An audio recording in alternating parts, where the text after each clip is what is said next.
Right, welcome to the workshop C# scripting and plugin development for Grasshopper. So this is the third year that we are doing this workshop as part of the iTech Master Program. This year we live stream it, as you know. So just a little bit. So the iTech is the name of the master program in integrated technology.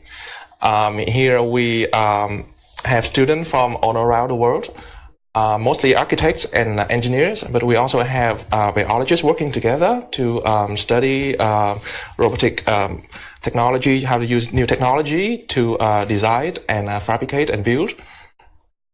So the program is run by the Institute for Computational Design, ICDs, where I work at, and in collaboration with the ITKE, the Institute for Structural, for Building Structural and Structural Design. So we are live stream now from the University of Stuttgart. So here in the room with me are the iTech students. So the workshop gonna be run and live stream for 3 days. Today, Wednesday and Thursday. We start at 9:30. And then we break for lunch at 1 p.m. In German time. Then we will continue at 2:30 until 6. Okay. So to help me run this workshop, we have Benjamin, who is sitting right next to me, and Dongyu. They will be going around and help the people who are physically in this room, and they will also answer to the comments on the live stream. Okay, and there will be one more person, one of our own iTech Master student might be joining in later on the live stream comments section. Okay. So, I mean, you guys feel free to have a casual conversation. This is like a live stream, but it's not really a super formal event, so don't worry about staying absolutely silent or quiet. Okay. Okay, so I think we can get started now.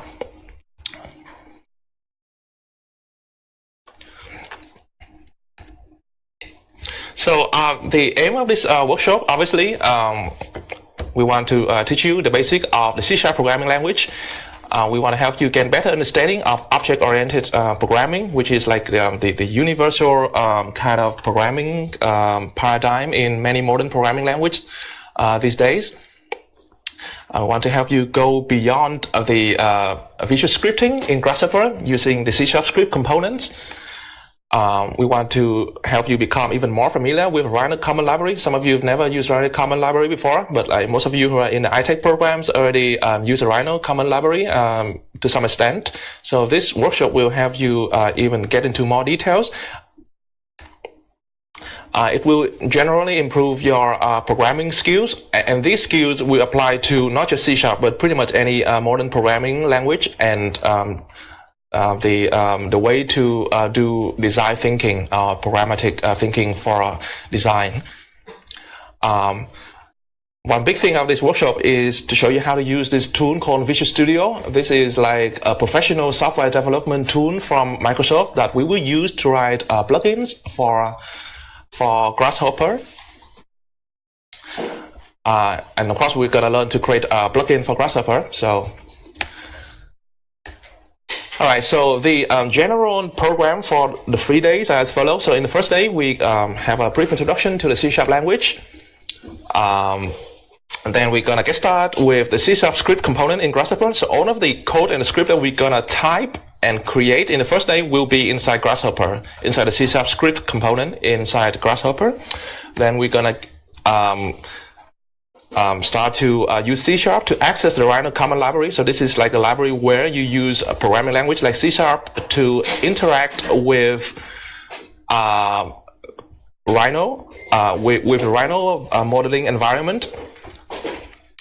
And then we're going to make some brief introduction to object-oriented programming.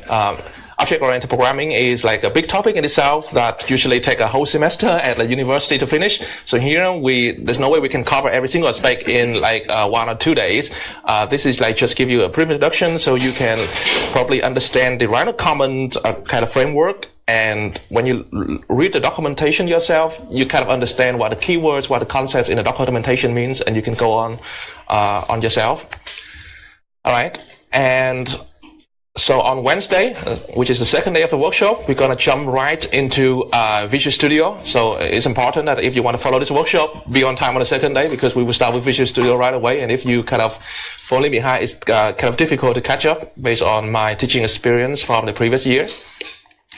Then we're gonna start to touch on the Grasshopper API library. So the Rhino Common Library is the library that we use to interact with the main Rhino software, while the Grasshopper API is the API that built on top of the Rhino Common that we can use to interact with Grasshopper. So we're gonna use that in together with a Rhino Common library to write plugins or custom components for Grasshopper. Okay. And then we're gonna dive deeper into object-oriented programming and the Rhino Common library. And then, as like a big exercise to demonstrate all of the concepts and the points that we learned during the first and the second day, we're going to do this big exercise known as the flocking simulations, and we're going to implement this simulation as a Grasshopper plugin. Okay. On the day 3, we're going to touch on more advanced topic. Such as computational complexity, so that we tell you why algorithm run fast, why some algorithm run slow, what can we do to improve it, how can we make the algorithm use less memory in general. Again, this is a big topic in itself. The goal here is just to show you that it's a very relevant thing to keep in mind when you program. It's not meant to give you like a complete understanding of this pretty advanced topic. Then we're gonna see how we can optimize the flocking simulation that we did in the second day with this special algorithm known as spatial data structure. Then we were gonna learn how to use external libraries. So let's say you have a library that is available externally, external to Grasshopper or C#, or Rhino in common, and you want to use this library inside your script. Inside Grasshopper, this will show you how to do that, and we're going to use Kangaroo as an example, and then you're going to learn how to essentially package the code that you write as your own library, so you can share it with other people. All right, and the final topic, which is like the new topic that we add to this year, is basically you learn the interaction between the .NET code or the C# code and the R and Python. So in Grasshopper, Python is probably the most popular scripting language in Grasshopper by now. Many students who start to learn scripting, they start with Python at first. So now we're going to learn the C# language, and I think it's nice to demonstrate the interaction between these two languages. So you write some code in C# that can run very fast, but then you will be able to access this code inside the Python language. So you get the best of both worlds. So namely, you get the high performance of the C# language and also the simplicity of the Python language. Okay. So why C# in general? So C# is an increasingly popular language. It's very well documented, and it has a big community.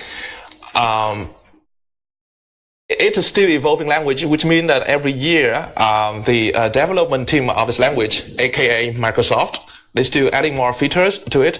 In fact, this year already, the C# component in Grasshopper is already a little bit old, and there's many new features that the C# component has not really supported yet. It is a .NET language, so C# is .NET language. .NET is like, it's almost has nothing to do with internet. They call it .NET, but it almost has nothing to do with the internet itself. It's just a name of a group of family of language that Microsoft devised. And many of these languages like C# or Visual Basic, they share the same common like underlying low-level architecture. So which means that when you write a program in one of the language, you should be able to communicate with a program in a different language easily.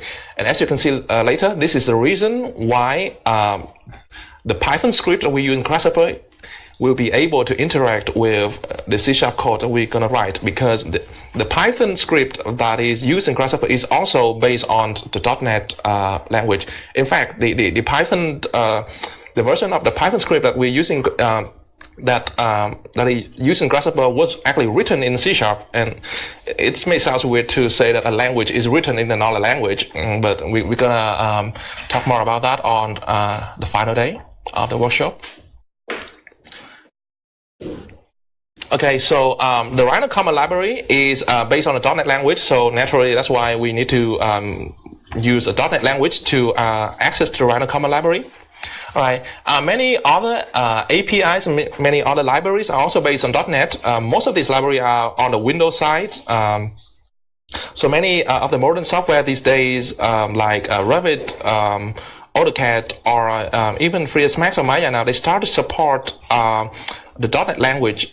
Traditionally, when you want to write plugin or if you want to interact with these software, you need to use C++ or some lower level programming language, which is very hard to use.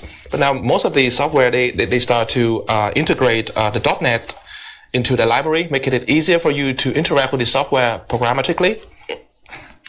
Also on the Windows side, C# can be used to design and program graphical user interface. But we're not going to cover the topics in this workshop, though. And finally, within the context of Grasshopper and Rhino, C# provide very fast executions of the code, especially when compared to Python. Okay, so next thing I want to show you is a little bit of a benchmark demo between the four choice of scripting or programming in the Grasshopper. So first we use Visual Scripting itself. The second is the Python. The third one is the VB language or the Visual Basic .NET language, and finally C#. Okay, so let me switch to Rhino.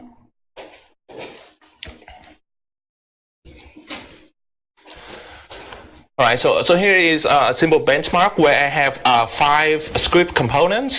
So the first one is Python. The second is exactly the same script, but was written in a VB language. The third one is written in the C# language. The final two one was written in VB and C#, but compiled as a plugin. Okay, so let me turn this on. So as you notice, when I enable this component, there will be a little pause. Okay, Grasshopper will pause a little bit, and I will explain why there is that little pause. Okay, all right. So for those of you who already know a little bit of Python, this is a simple script that has a for loop that runs for a very large number of times. And that large number is basically 10 million. So just a simple loop that add 1.0 to a variable 10 million times, okay? And then we measure how long this for loop takes to execute, okay? So we measure the time and then we print it out. Okay, same with the other component. This one is exactly the same for loop, but it's written in the VB language. Okay, if you're not familiar with this language, then don't worry. Okay, this is C#. Okay, there's no source code because the source code was actually written in Visual Studio, and then we compile it and we build it into a custom Grasshopper component, and then we install it as a plugin. Okay, so as you can see here, this component actually was installed as a plugin that appear right here. Please excuse my icon design skill, obviously. All right, so let me run all of these 5 components again. Remember, they do exactly the same thing. They run the for loop for 10 million times. So I'm gonna recompute everything again, and then we're gonna see the time. So Grasshopper freeze a little bit because they take some time. Okay, so these are the time measured in milliseconds. So Python takes almost 5 full seconds to finish. VB script take only 28 milliseconds. C# 27. Okay. And the plugin version of VB and C# take like only 8 milliseconds. So the time difference between Python's and the plugin version is almost like 500 times, as you can see. And this is like only a simple for loop, and you already see a pretty dramatic difference. Okay, so that was the reason why when we recompute, basically Grasshopper froze for almost 5 seconds. That was mostly because of the Python component. Okay, so I have another. I have some other benchmark here. So now this time is the same thing, the same big loop that runs for a smaller number of time, only 100,000 times now. But inside the loop, we do something more complicated than just a simple addition. So we actually have a square root operator, a cosine operator, and a sine operator. These are pretty computationally costly operator. Okay. All right. Now same for the VB and the C# script component. Okay. And now we run again, and then you're gonna see there's also a significant difference between the computation time. Even though this time the difference is less dramatic. Because generally, this time, the bottleneck is because of the square root, the cos, and the sine, and these functions came from the math library, and the math library is generally quite optimized already. So that's why the time difference between Python and C# and VB is not that big. Okay, this time there's almost no significant difference between the script component and the plugin component of both C# and VB. The reason is, again, both C# and VB call into the same math library to do the cosine, the square root, and the sine operator. And it doesn't matter whether it is called from a script component or from the plugin, it's still called from the same library, so the same code is run. That's why the execution time is very similar. Okay, so let me close this and then we go to another benchmark. All right, so those are just benchmark with numbers only, no geometry. Now, this one, again, I open the script and you see a little bit of a pause here. So just hang on a second. Okay, my Grasshopper disappeared. I need to take it back. Okay. So now again, this benchmark we basically again have a for loop, a nested for loop that runs 400 by 400 times. Each time it just create a point on the screen. Okay. This Python script used the random script syntax library to create points. The C# and the VB script use the random comma libraries to create points on the screen. Okay, and these are the time for execution. Again, pretty significant difference, about 200 times. Okay.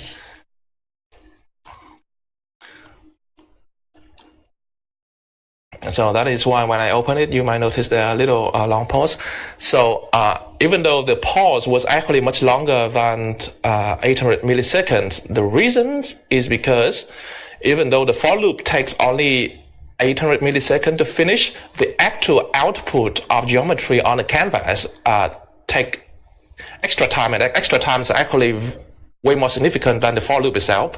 So if I open the profiler, which basically tell me how much the total time each component runs. See, the Python take almost 10 seconds to output these points, while the VB script and the C# script take only 1 second. Okay, and the plugin version is even faster, only 44 milliseconds. So again, like really big contrast here. All right, so this time difference is especially important when you want to implement some script that is execute again and again. So for those of you who already know Grasshopper, you might notice that you can execute the script again and again using a timer. So imagine so when you want to execute a script or a definition using a timer, you want it to be executed as fast, generally as fast as possible. Okay. So when you want to wait 10 seconds before the next execution take in, you won't see a nice animation or real-time update on the screen. So here I have another benchmark, which basically we kind of have a circular wave visualizer. Okay, this wave will be animated and it will move each one step at a time. So here, first we have a poor Grasshopper version. So this wave now is built entirely by the standard Grasshopper components with a timer. Okay. So whenever I rerun the script, so if I press recompute or if I press F5, the time counter will advance by like 1, and then that time counter will be used to update the position of the wave. Okay, so if I press and hold F5 now, you can see that the wave being updated, and in fact it's so slow that you can see its individual iterations on the screen. Okay. All right. Now let me disable this. Now we can recreate this thing using Python. Okay. Now again, if I press F5, okay, so it's probably slightly faster than the Visual Scripting version. Okay. Now so I'm going to show you the C# and the C# script version now. The VB one has very similar performance, so I will only show the C# one. If I press reset button again, now if I press and hold F5, you'll see how much it's faster, right? And if we do this from the plugin version,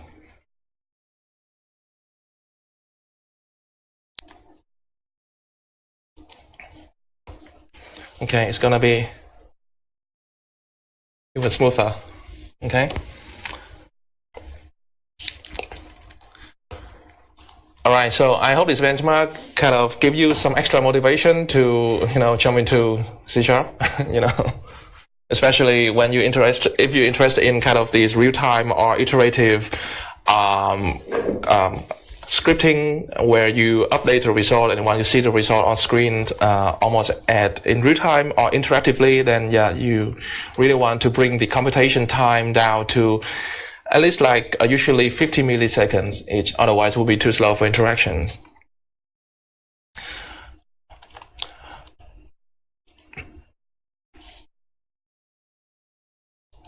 All right, so let's carry on. Oh, that's a little joke.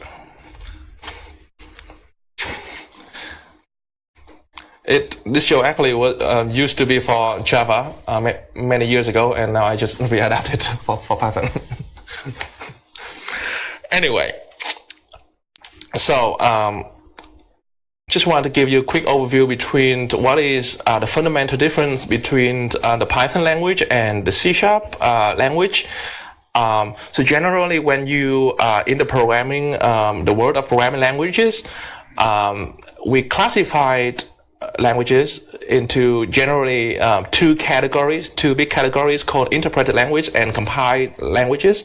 So for interpreted language, so when you write a piece of, say, Python script, for example, and then you hit the OK button that run the codes, basically there's this little software behind the screen that take in the text file line by line and try to translate it to machine instruction in real time.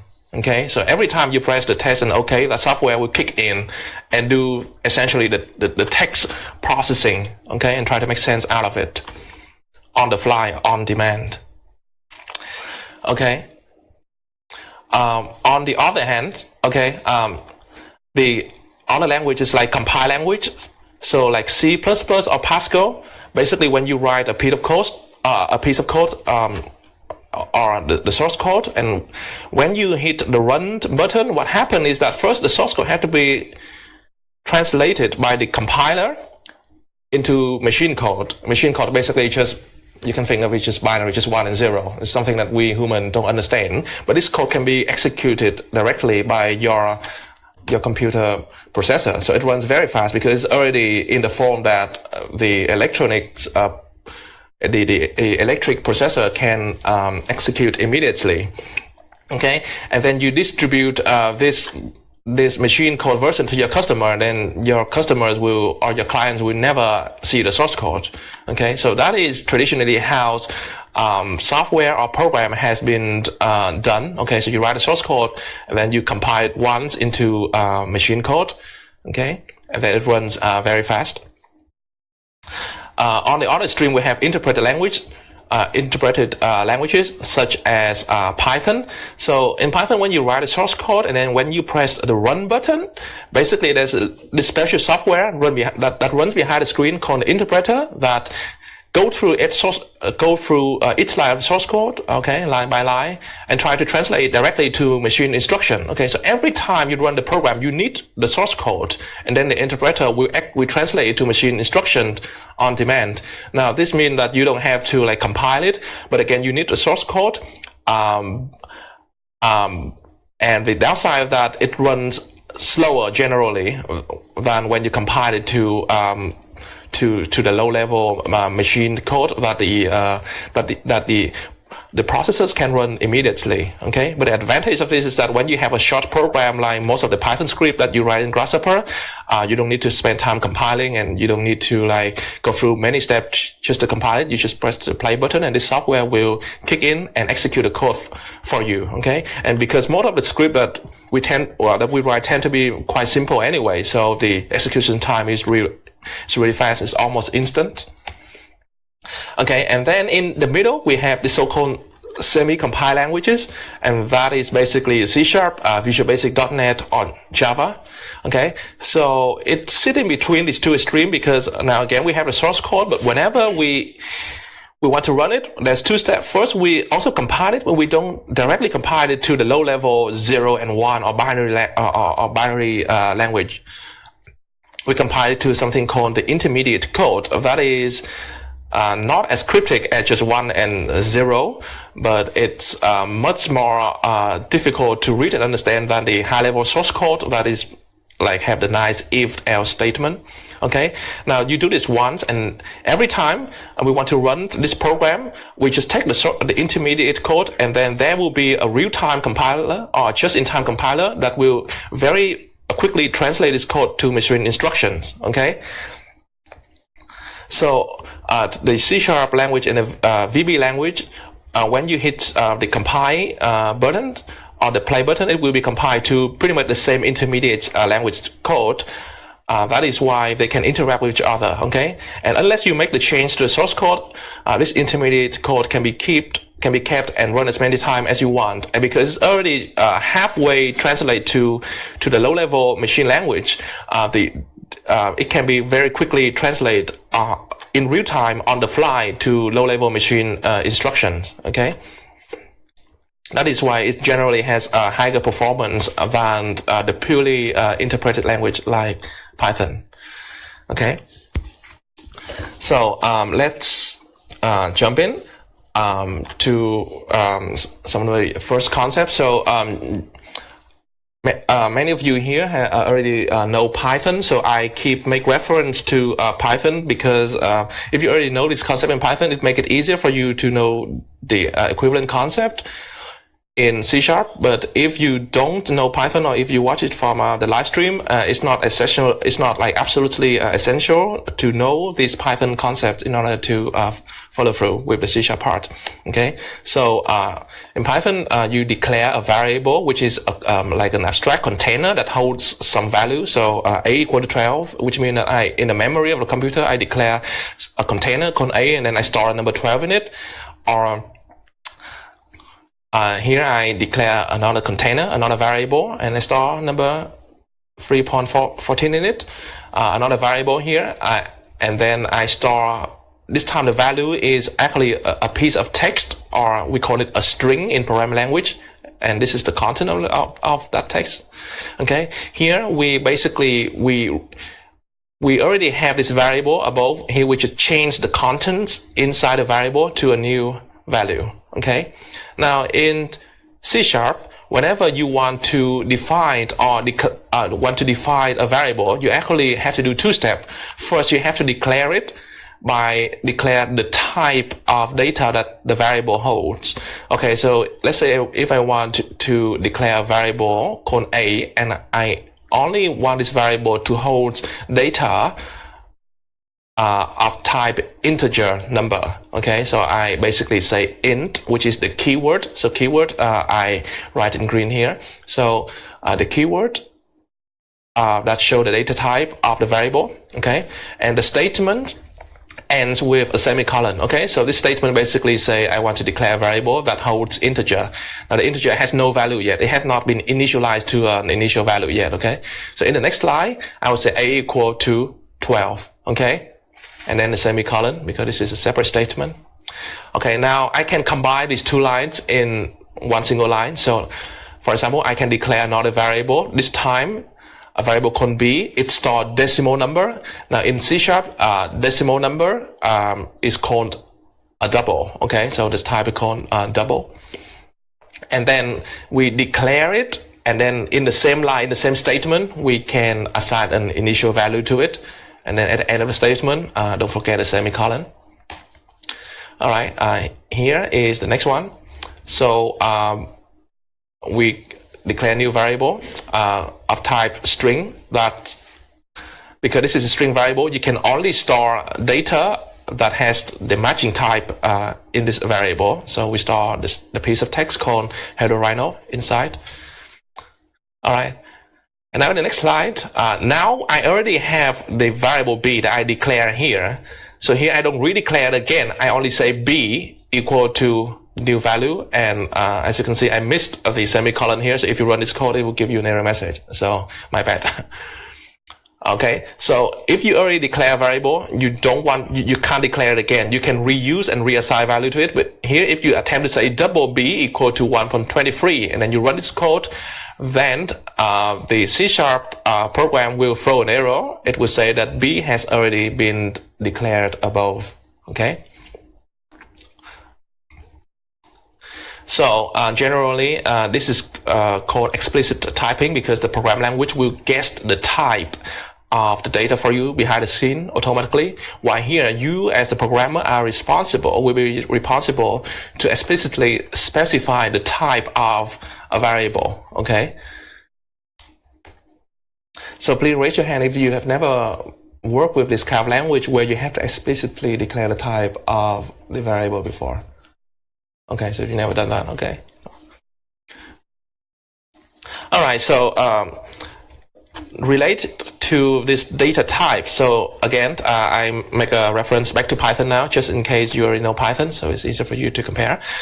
So in Python, the type of a variable can be changed from time to time. So here, a now holds an integer, but the next line you store a piece of text in it.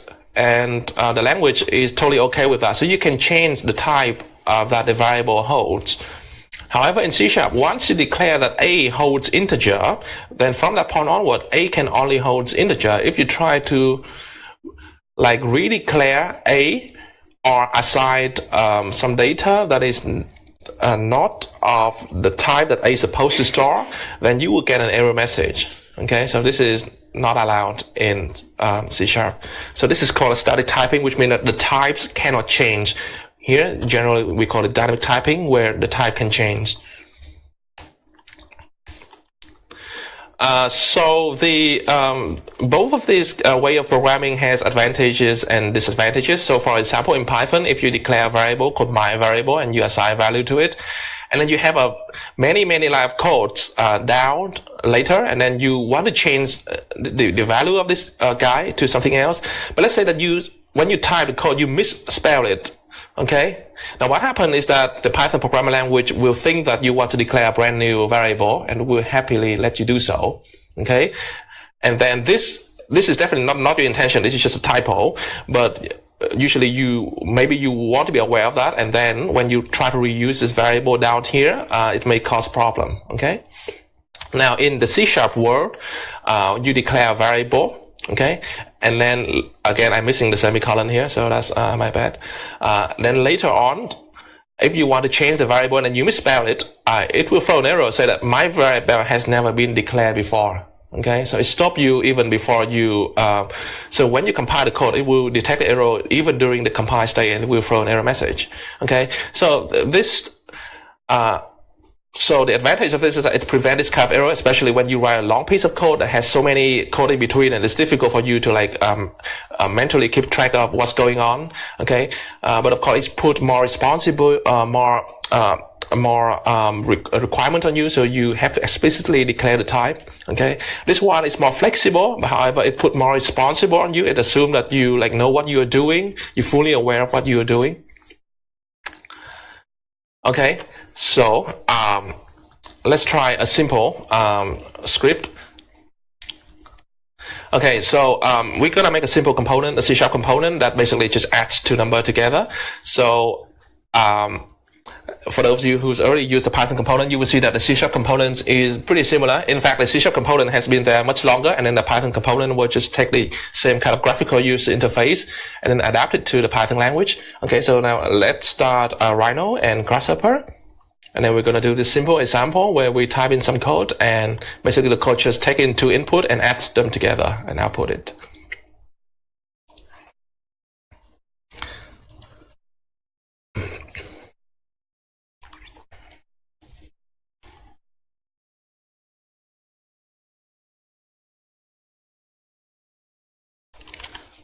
Okay, so if we type C# script, okay, that components also appeared here in the math category. Okay.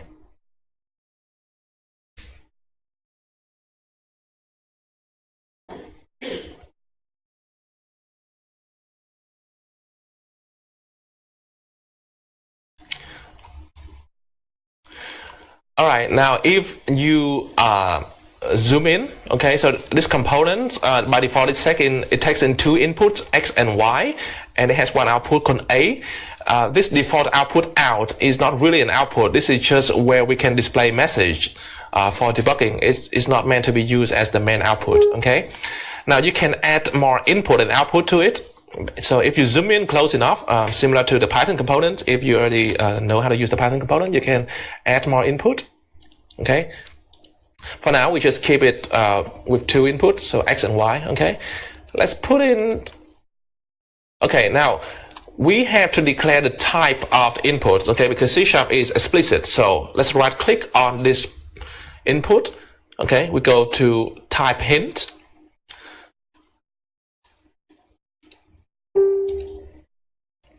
Okay, I'm on dual screen now, and when I go to type hint, the other menu actually appear on my second screen. But anyway, if you go to type hint, here, right. We can select one of the predefined types here. Now we want x to be a number, a decimal number, so we're going to choose the type of decimal number, and it is called double in the C# programming language. So let's go to type hint, and we choose a double. All right, same with y.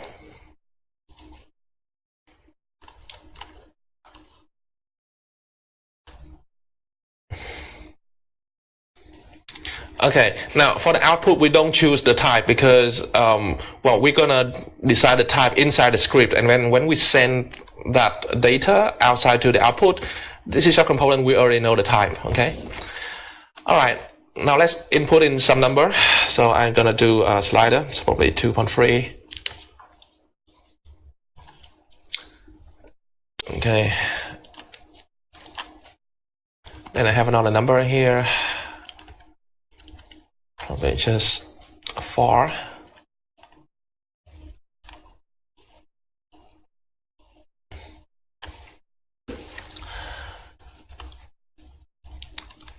All right, I will also make a little panel for the output so I can see it.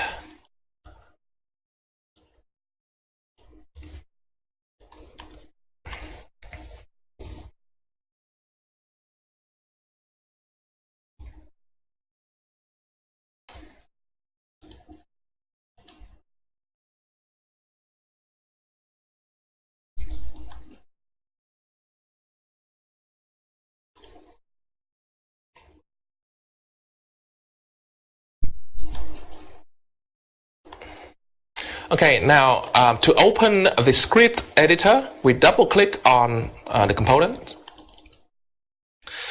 All right, and when you open the script, now for those of you who's used Python, and then Now, looking at the C# component as a Python user, you will be a little bit shocked by the number of template codes that appear. In fact, this is just like a bare minimum. If you expand the code, you will see that there's like even way more template codes here. Anyway, fear not, because all you need to type in the code is right here. This little part here.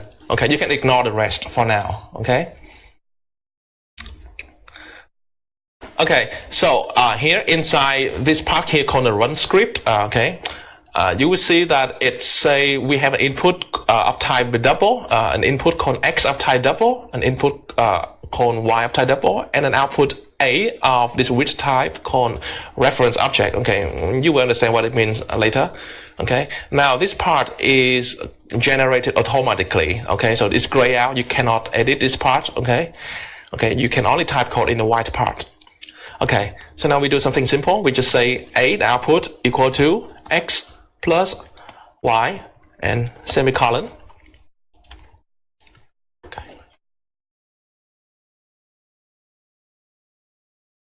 All right. And now if we press OK, we'll execute the code and close the script editor. Okay, you should get the result out here.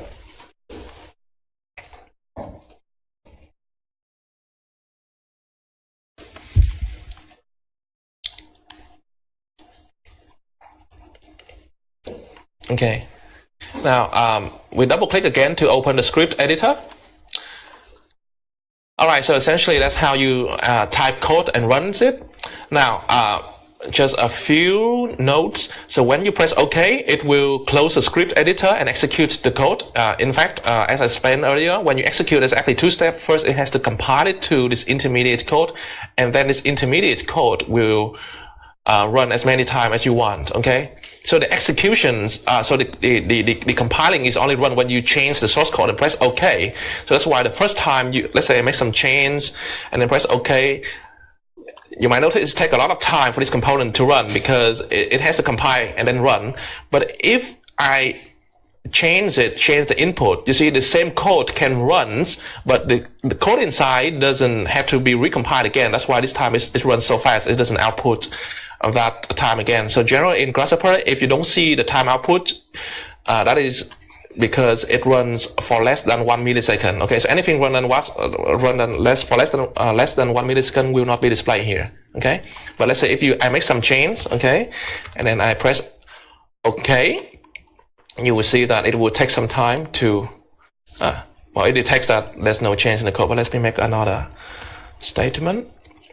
For example, I press OK. See, it has to recompile. That's why it takes longer the first time. Okay. Anyway, so that is what happens when you press OK. When you press the play button, it will execute the code, but will not close the script editor. Okay. So when you press play, okay, the script editor will not be closed. Now, when the script editor is open, and then when you click outside the editor, then the editor will be minimized. Okay, so by default, it will be minimized to the little thing here. Okay, and then you double click on it and it will expand. Here can be a bit of trouble though. So as you can see here, I have this script editor being minimized, which is still active. Now, if I double click it again, I will open another script editor. Okay, and if you write code in this one, and then you minimize it and you have another one, and then if you go back to this one, it will be the old code. So it's pretty confusing. Okay, so generally my advice is that you disable the minimization altogether by, see this button, if you turn it off, then it will not minimize. So when you click outside the script editor, it will not minimize. Okay.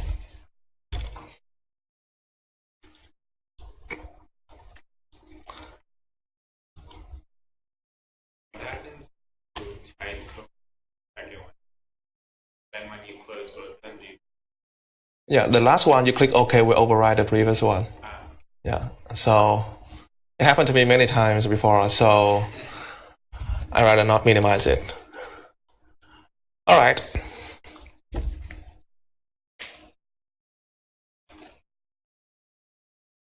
Let's move on.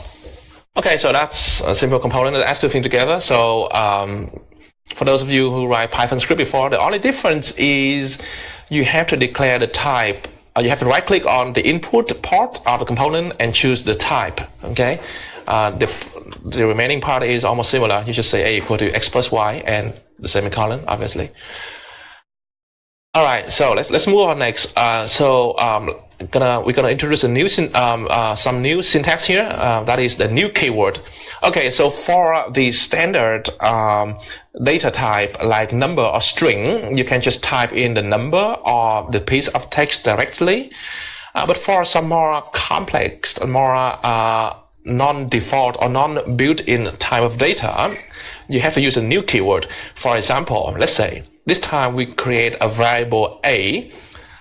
The type of variable gonna be Pon3D. So Pon3D is not a type defined by C# language, like a double or an integer or a string. This is a type defined by the Rhino software itself. Okay.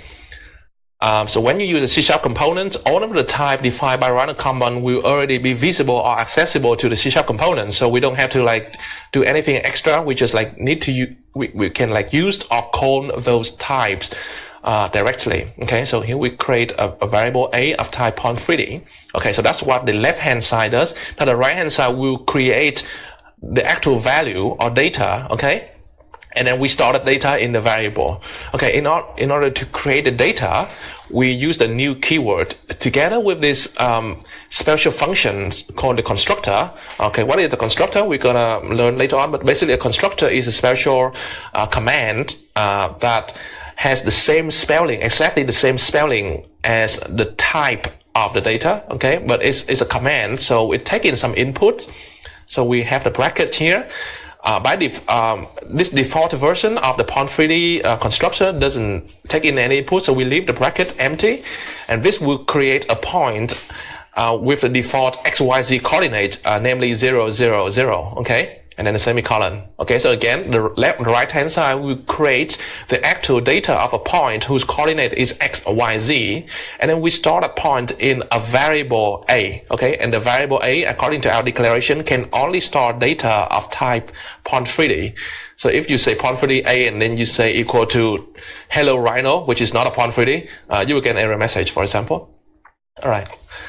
Now, in the next line, we declare new variable b. This time, we again create the actual point data, but this time we use another version of the Pon3D constructor that take in a free custom number for x, y, z.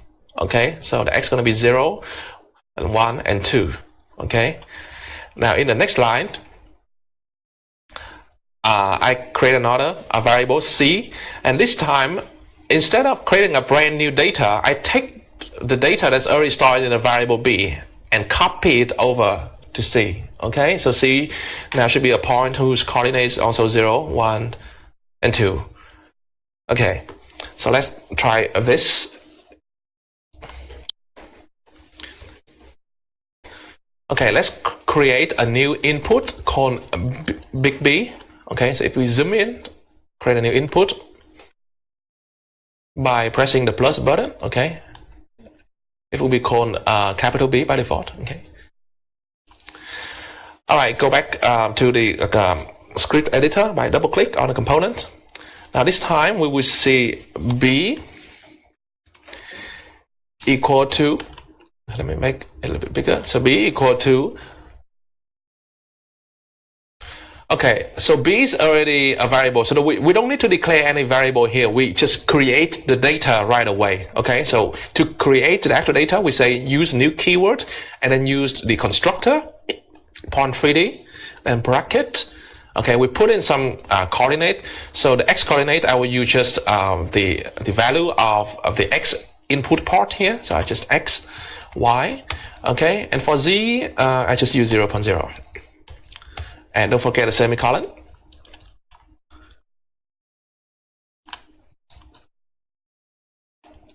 And then I press OK.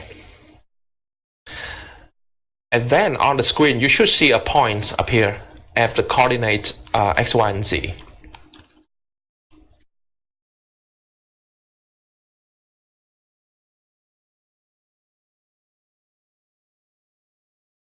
Okay, and as you change the input, the script will be executed again for the new input, and you see the change. Okay. So any geometry that you output will be displayed automatically. Okay, non-geometric information like a number that we output at the output port A will not be displayed on the screen, but can be visualized using some other components, like for example the panel component in Grasshopper.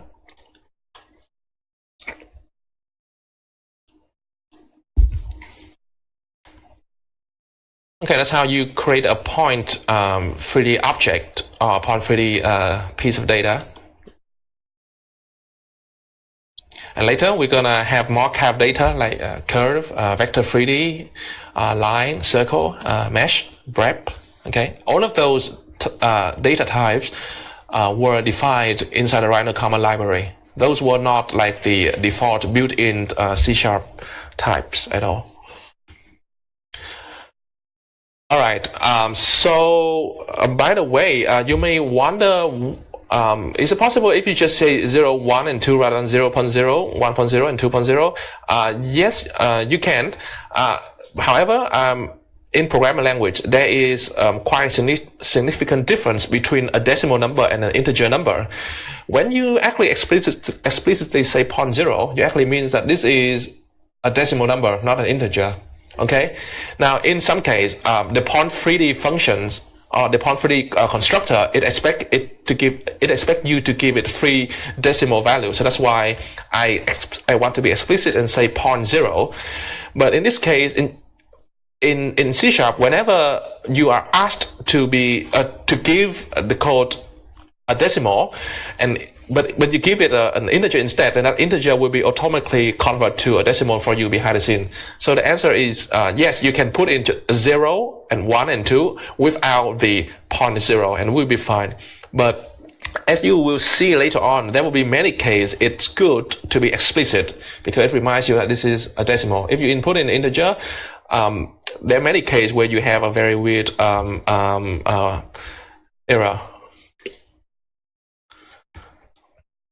Okay, this is another example, but it's similar to the one we've done. So we have a component. Okay, we skip this one because it's almost identical to the one that we have just done. We just create a point from the custom coordinates that we input in from the Grasshopper canvas. All right, so now we know how to create a variable and like declare new data and define data to store in those variables. Now we move on to the next thing called the if statement. So again, a reference back to Python. So in Python, instead of execute the code from top to bottom, you can decide when to execute a group of lines of code or not. Okay, so let's say you have 2 variables called A and B, and then if A is greater than B, then you execute these 2 lines of code. Otherwise, you execute these 2 lines of code. Okay. Now in C#, this is how you write it. So you have the if keyword, okay, and then the condition. So the condition is always go in bracket, okay. The condition has to be an expression that can be evaluated to true and false, okay. So A and B, if A and B are numbers, so then A greater than B is something that you can evaluate to true and false. But if you say if A plus 1, that would be meaningless because A plus 1 cannot be evaluated to true or false, okay? Okay, so if this thing is correct, then you execute this piece of code. Okay, so all the codes inside this part of the if statement has to be enclosed in the curly bracket here, okay? And now here in the else section, all the code in the else will has to be enclosed in the curly bracket. Okay, so let's try this out. So I'm gonna create a new C# component with 2 numbers. Okay. Okay, so if I right click and change the name of this input to A and change the name of this input to B, okay, and change the type to a double because we want this to be number again.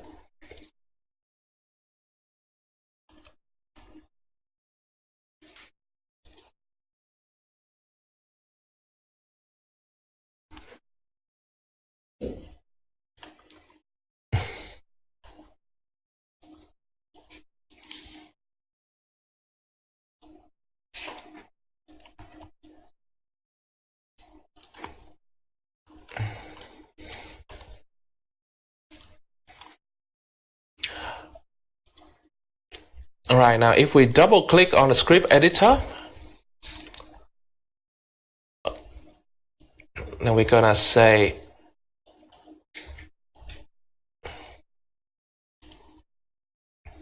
so if bracket a greater than b, curly brackets. Okay, so my habit is that when I open the curly bracket, before I type any code, I close the curly bracket immediately, so I won't forget it. Okay. Okay, so now we're gonna print out something. So in the C# component, there is a special command of functions called print with capital P. Okay. And print will take in a string. Okay, so let's put in a string. We will say A is greater than B.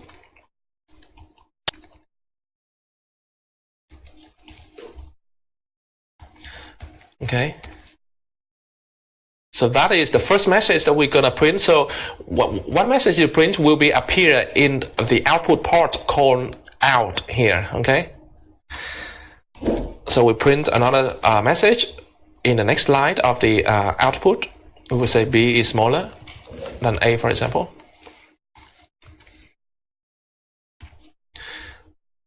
All right. And optionally, we have the else part. So the else is entirely optional. If there's no else, then nothing will be executed. We will say A is smaller than B. Okay, this time I have only one statement here, for example.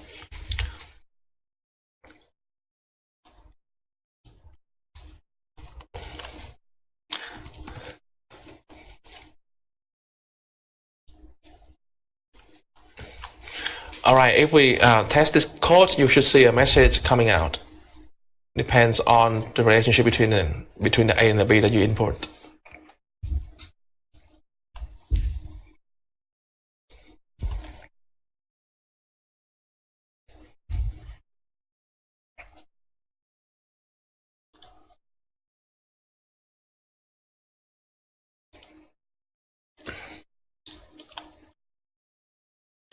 Okay.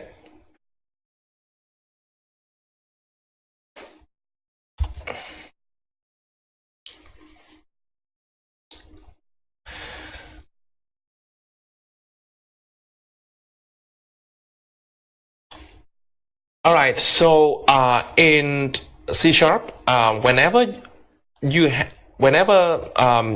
have only one statement between a pair of curly brackets, you can remove the curly bracket altogether. Okay, if you have only one statement. Okay, but if you have two or more, then you need a curly bracket to group them together. Okay, for example. Now, as you can see, to make the code easier to read, I indent it. So I open the curly bracket and then I indent the code to kind of signify that this part of the code is inside the if statement. Okay. However, in C#, the indentation is purely for readability. It has no effect on the code. So if I don't indent, the code still runs fine. Okay. In fact, I don't even need to break the line. I can write everything in one single line. So the separation is the semicolon. The semicolon is used to signify the separations of it between different statements. When the line break symbol is purely for readability. So if I have these two guys on the same line, the code still runs fine, for example. Okay. So in one extreme case, for example, if your statement is very short, you can write it like in one single line, for example, like this. This is actually a bad example to use in one line because the statement is quite long. Okay, but if you have a short statement, I can condense if else to basically two lines, for example, and it still runs. Okay, because the space and the line break has no effect on the logic of the code. Okay.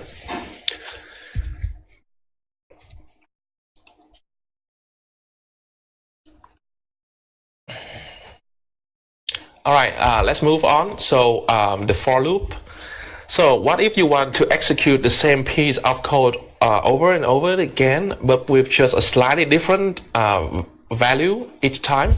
So for those of you who already know Python, you know that there is this thing called the for loop. Okay, so in Python, this is how you write a for loop. So this is a statement that basically execute the print command 5 times. Each time this thing runs, the variable I will take a different value. The first time it runs, I will be 0, and print I will basically print the number 0 to the output port. And then this command will be run again, and I will be increased by 1, okay, until I reach 5, okay. So this code will run for 5 times. I'm sorry, 4 times. So 0, 1, 2, and 3 and 4. It will stop just before it reaches the end.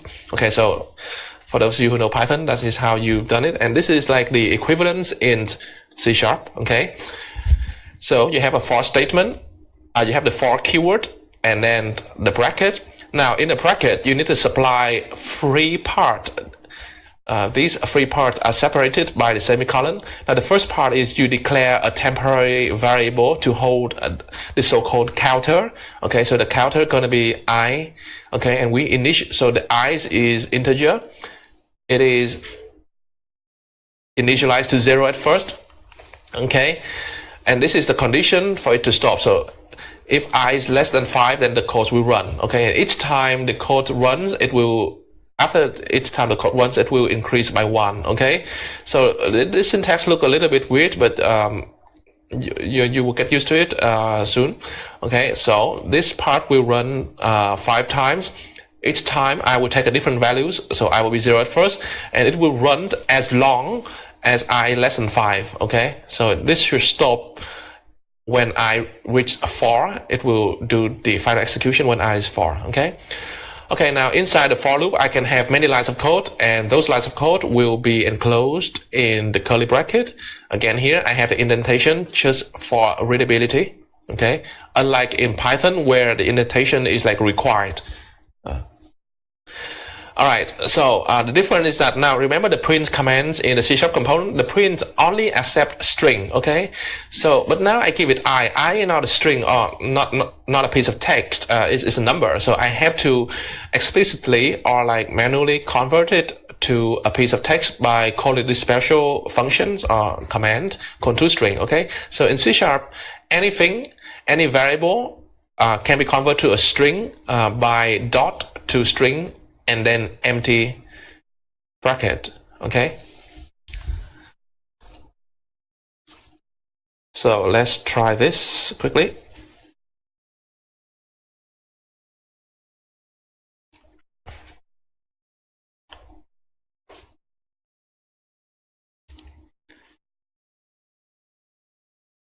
Okay, so now in the same components, okay,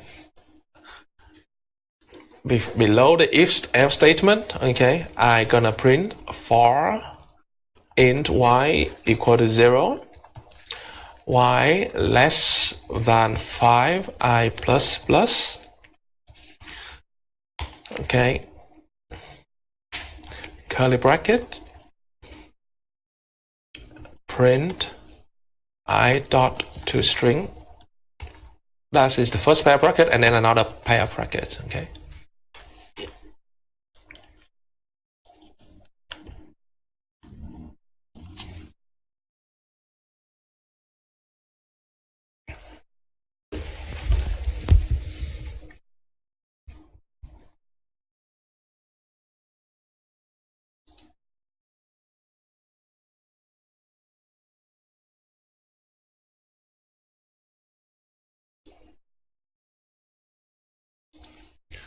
Okay. Okay, so this is a basic example. We're gonna see more complicated example later on, where we're gonna do something more interesting, like creating geometry, rather than just simply print out or display the value of this special counter variable. Alright, again here, if you have only one statement, you can remove the curly bracket altogether.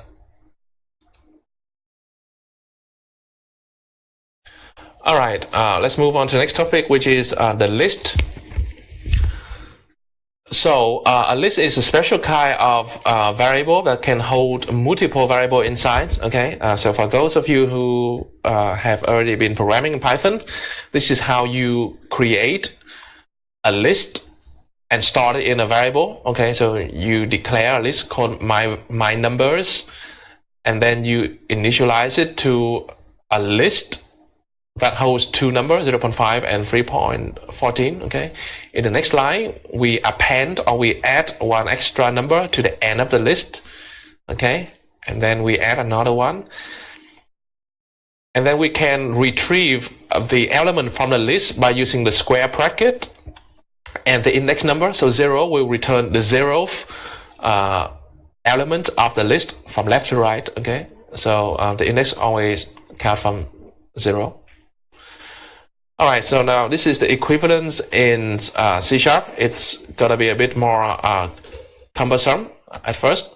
So first, we left-hand side and right-hand side. Okay, so the left-hand side, we declare a variable called my numbers. And again, in C#, whenever you declare a variable, you have to specify the types. Okay, so this variable can only store a list of decimal. Okay, so I say list, and then there's this weird little syntax here, the triangular bracket. Okay, this basically specifies the list can only hold decimal number. Okay, so that's the left hand side. Now the right hand side actually creates the data of the list so that I can store it in the variable. Okay, so again I use the new keyword, so new list double. Okay, and then the empty bracket. Okay, so whenever you use the new keyword and you call the constructor, which basically had the exact same spelling as the data type, okay, followed by the bracket with optional data, okay, and normally you stop here, this will give you an empty list. However, with the list, you have the chance to open the curly bracket and throw in some default initial data, okay, and then we stop this statement with a semicolon.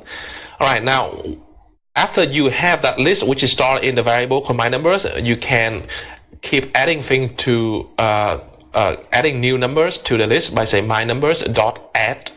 Okay.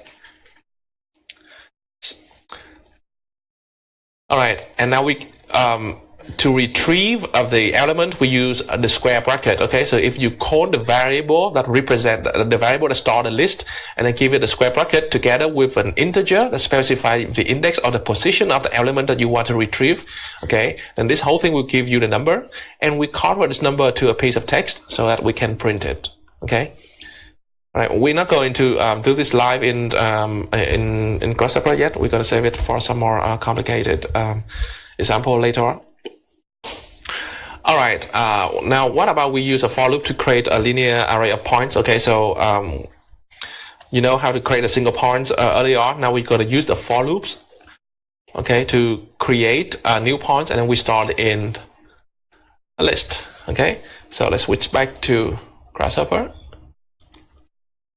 Let me create a new component, C#.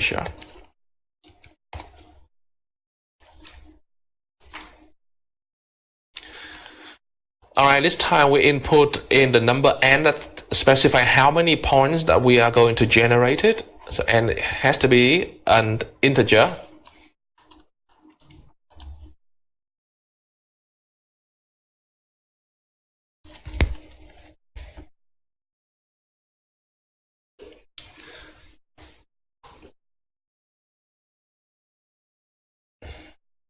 Okay, I don't need the input y, so probably I can just remove it.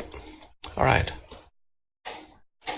And capital A will be the output. Okay, so we're gonna, inside the script, we're gonna create a list of point 3D, and then we're gonna send that list out to the output port A. Okay, so if we double click and open the script editor. All right, so first let's create an empty list of point 3D. So we say list point 3D.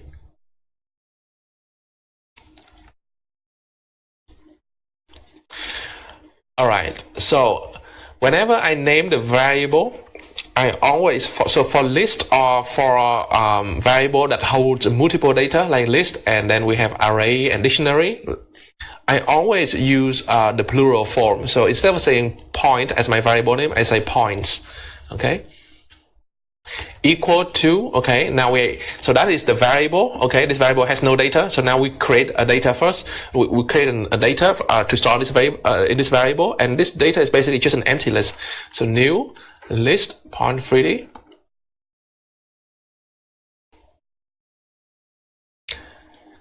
and then the empty round bracket.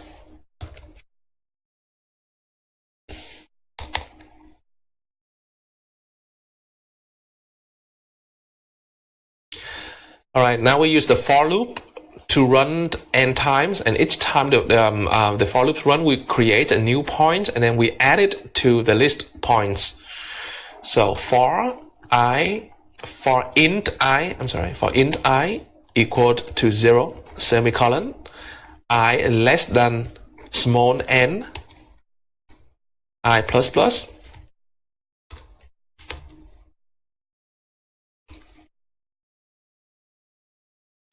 forget it, bracket. All right, now inside the for loop, first we create a point, okay? So let's declare a point variable called point, singular without the s, so point equal to, okay, so that's a variable point, and now we need to actually create the data to store in that variable, so new point 3D. All right, bracket, and then we're going to give it the xyz coordinate, so I will just use the value of the counter I for my x coordinate. Okay, for y and z, I will just use 0 and 0 for now.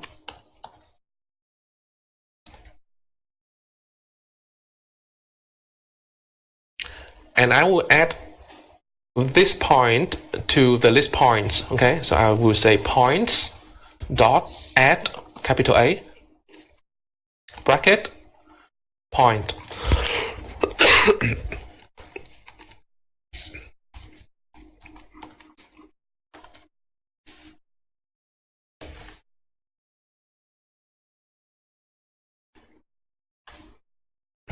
Semicolon. Okay. Now after the for loop finish, my list points will be filled with n points. Okay. Now the last thing I want to do is just to output this the variable points or the data inside the variable points to the output port A. Okay. So I will say A equal to points. Semicolon.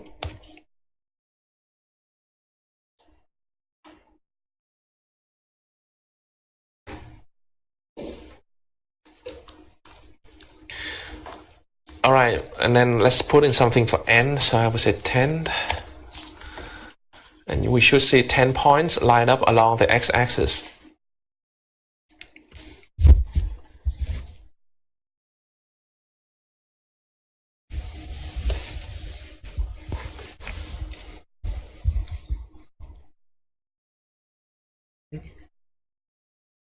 Yeah, of course. You're allowed to ask.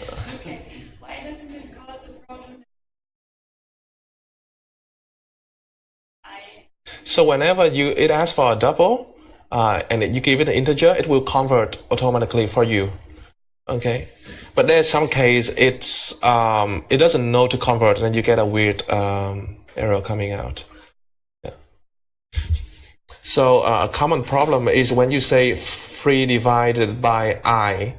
So 3 is an integer, and if I is an integer, it will perform an integer division. For example, 3 divided by 4 will be 0 rather than 0.75, even though you want it to be 0.75.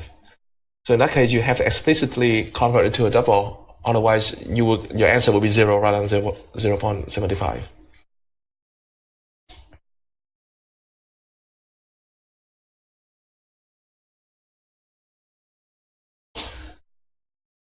So again, feel free to ask a question. Ben and Dong Yu will be here to help you as well. So if you raise your hand, he will come and help. Huh? You see the code again?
Okay, let's move on.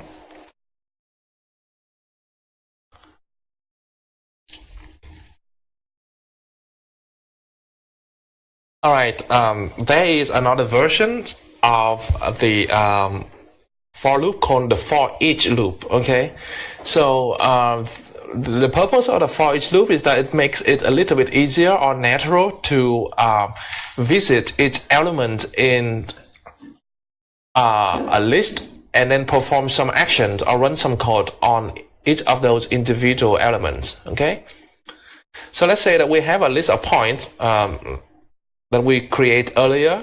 Okay, using the for each loop, we can visit each point. Okay, so each time the for each loop run, it will take each individual element of the list point and store it in this temporary variable called point of type point30, obviously. And then from within the body of the for each loop, we can do something interesting with the point. For example, we can draw a circle based on this point, for example. All right, let me show you. So let's come back. All right, let's say here we already have the list of points. Okay, now we visited this list of points and then we create a circle. We start in a list of circle and then we output it in the output port B. Okay, so let's create a new output port called B.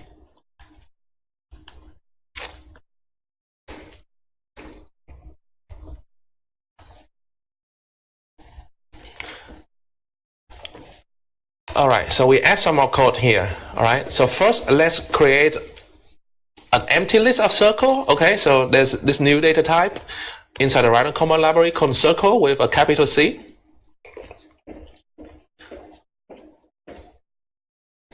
Okay, so that is the type. Okay, now the variable name gonna be circles.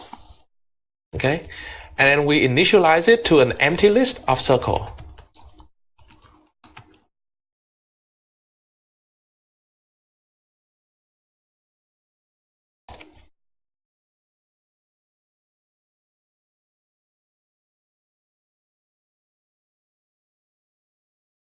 All right, now we're gonna use the for each loop to visit each point in the list points and use each of those points to create a circle. So now for each bracket, okay, now we declare a temporary variable of type point30. Okay, the name of the variable gonna be point. Okay, and then in points. Okay.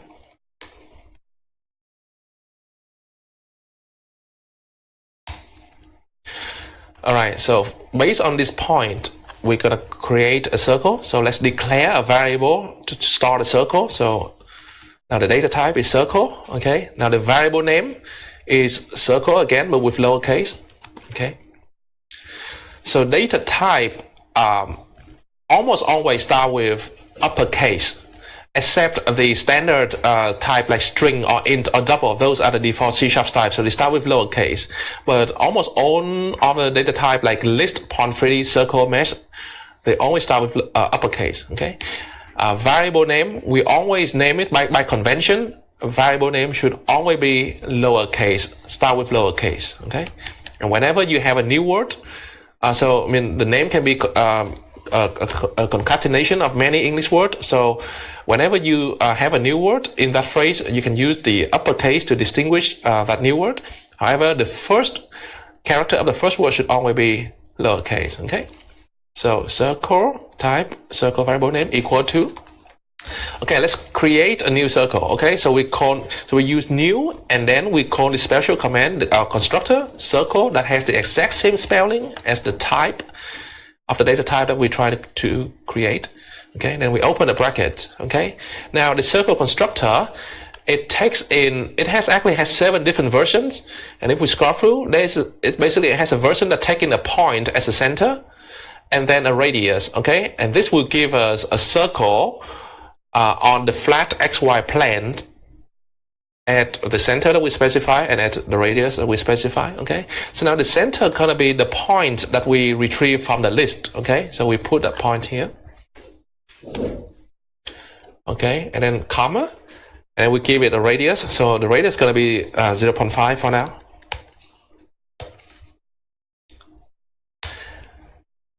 All right, so after this line, we have a variable called circle that actually holds a circle data. Piece of data that represents the circle, the actual circle. Now we add the circle to the list circles. Okay, so circles dot add circle.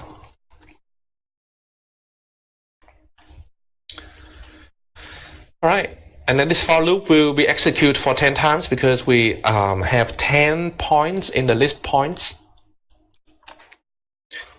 Okay, so each time this thing runs, it will create a new circle and then add it to the end of the list of circles. Okay, and then we just need to output the list of circles to the output port B.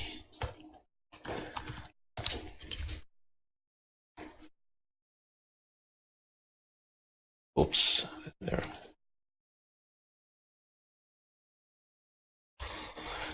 This should be plural.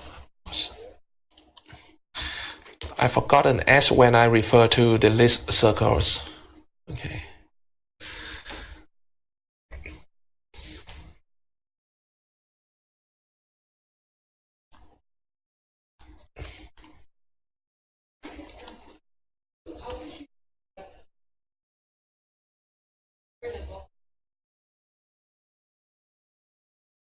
When you open the route bracket, it should show, but sometimes it takes some time for the library to load up, so you have to wait a while.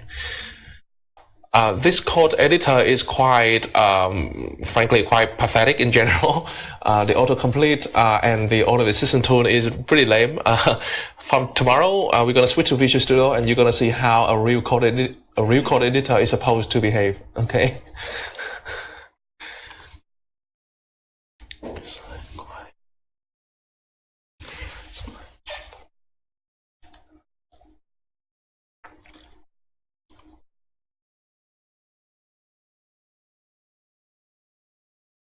Okay, shall I move on?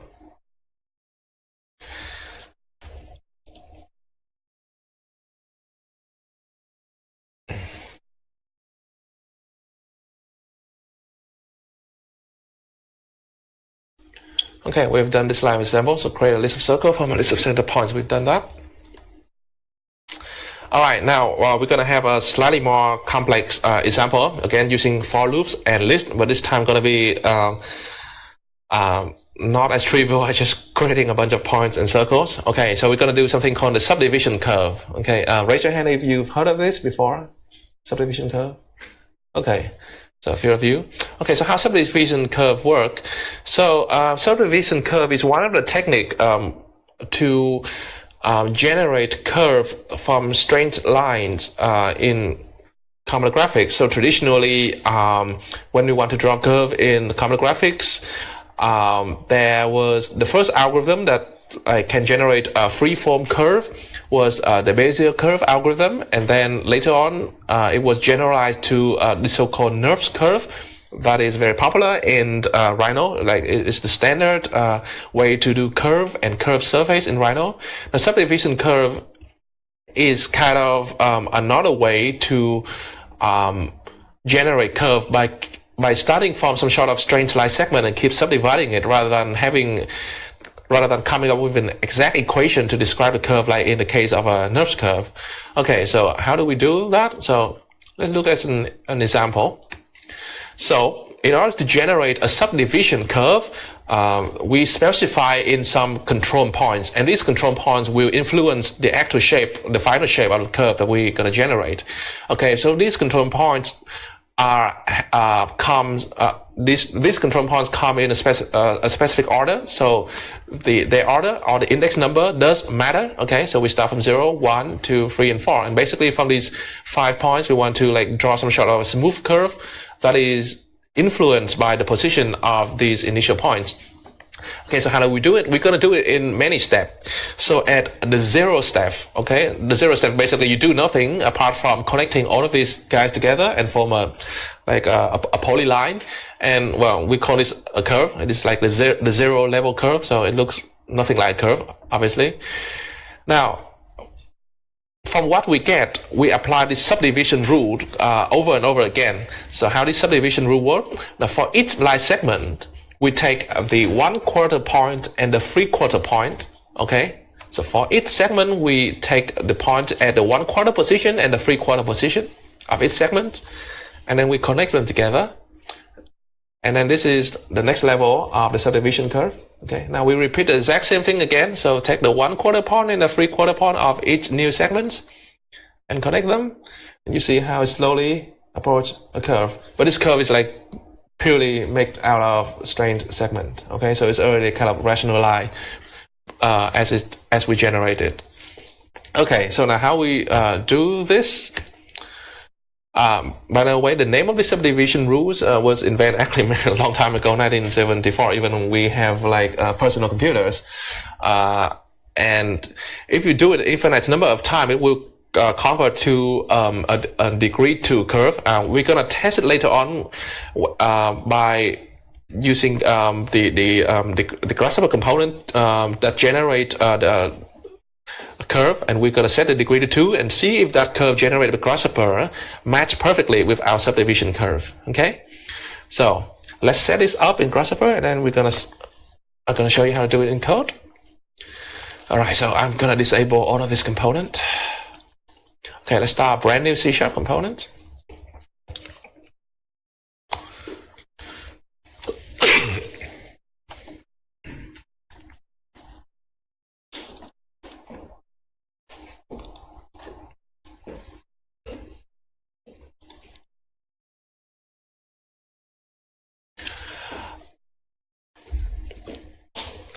Alright, the first input gonna be a list of control points. So we right click and we change the name to control points.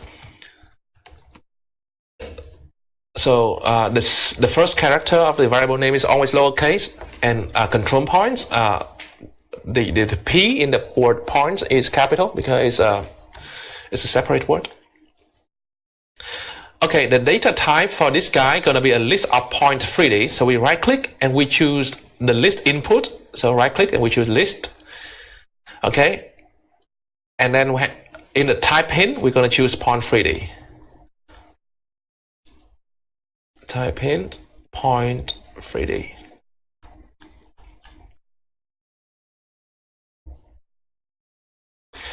Now the next input gonna specify how many times we want to keep subdividing this curve. Okay, so it's gonna be, so the name of the second input parameter is gonna be called iteration count. Okay, with lowercase I and capital C.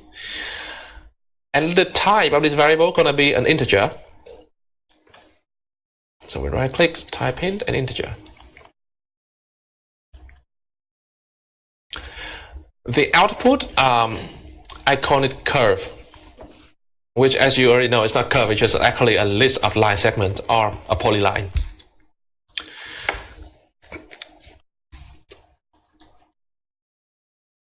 Okay. Now let's input in some points for the control point. So I will gonna do 7 points. 1, 2, 3, 4, 5, 6, 7.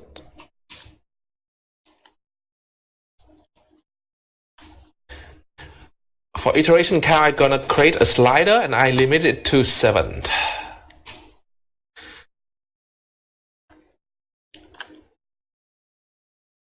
I strongly advise you to limit the slider to something like 7 or 8. Otherwise, you might accidentally set it to 100, and then this thing will run forever, and you will have to force close right now and lose your script.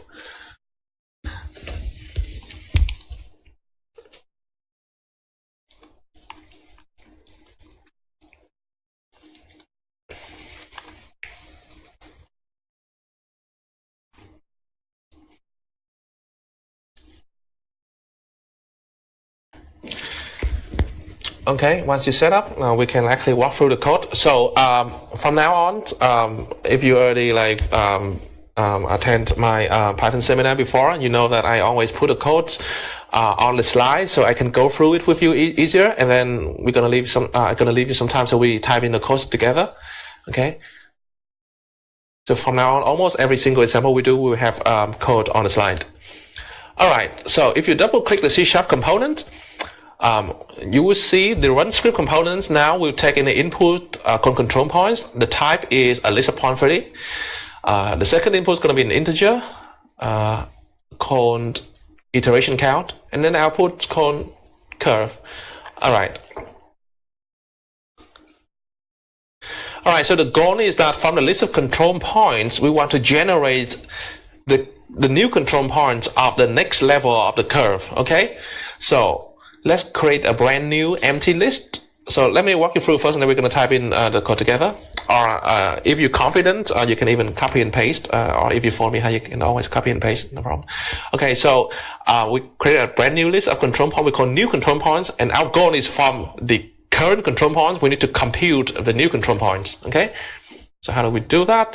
Okay, so we visit each segment or each control point that we currently have, okay? So for I from 0 to the count of the control points -1, okay? The reason why -1 because we don't want to go to the last control points, because we want to stop at the next to last control points, okay? All right. So using the I, we can obtain the current control point and the next control point from where we are. Okay, and from those two control points, the two red control points at position I and position I plus 1, we can compute the 1/4 point and the 3/4 point. Okay, so let's compute the 1/4 point at the current position I.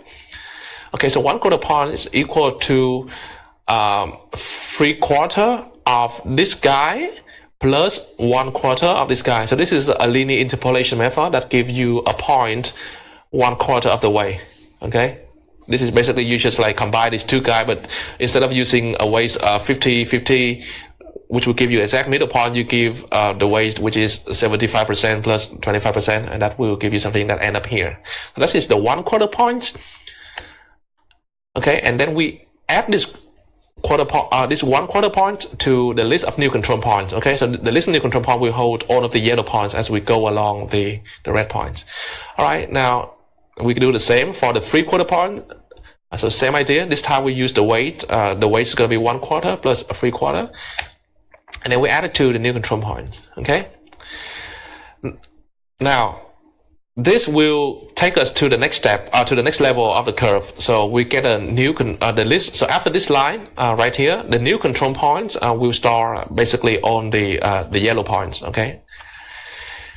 And then we want to make the new control points the current control points.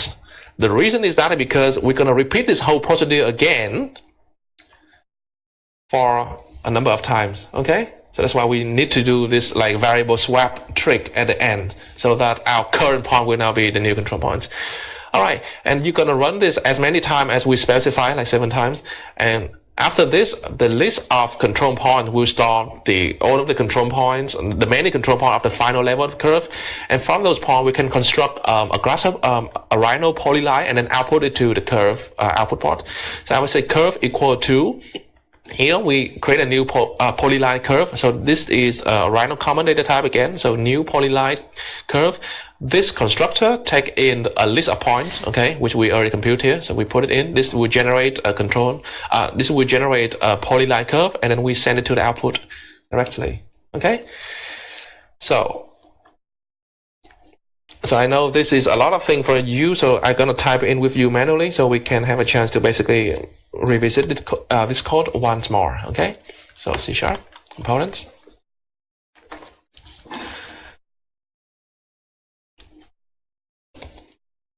Okay, so we have a master for loop outside that run for iteration count number of time. Okay, so for int j equal to int j equal to 0,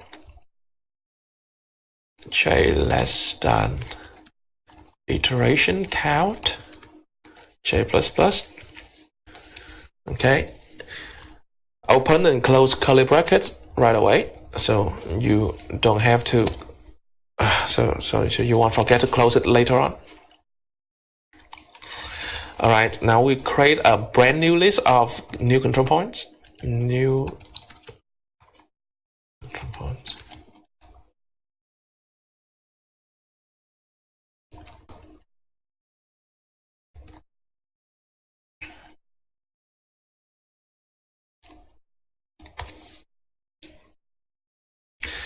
And from now we have a second for loop that visit each control point in the current list of control points, okay, and try to compute the 1/4 and 3/4 points.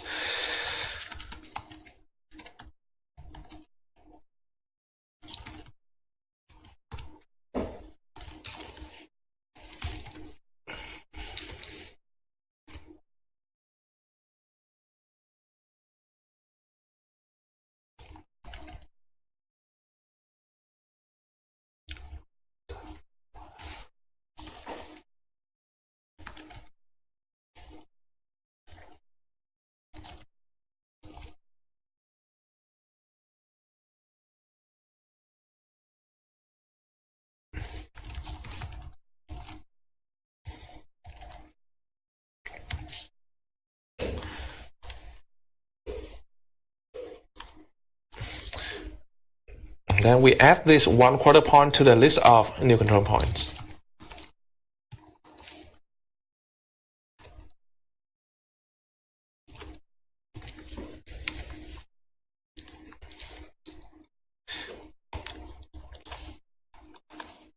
We do exactly we do a similar thing for the 3/4 point, just change the variable name and the weighting.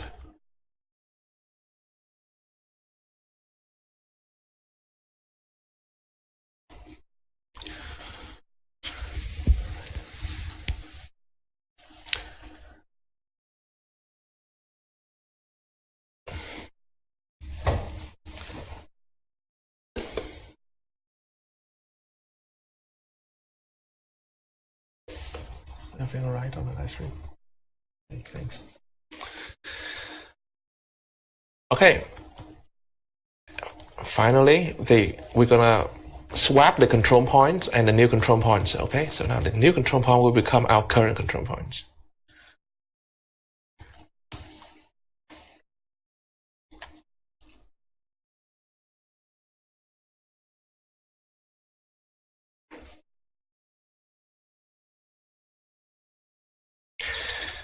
All right, now we create a new polyline and send it to the output port curve. Curve equal to new polyline curve. And give us a list of control points.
So Facebook actually say that the video views like 7,000. I don't think it's real. So that is 174. That's the peak live viewers, and then there's another statistic called video views. Okay, so that's the number of views and then number of viewers. So, yeah, that makes more sense.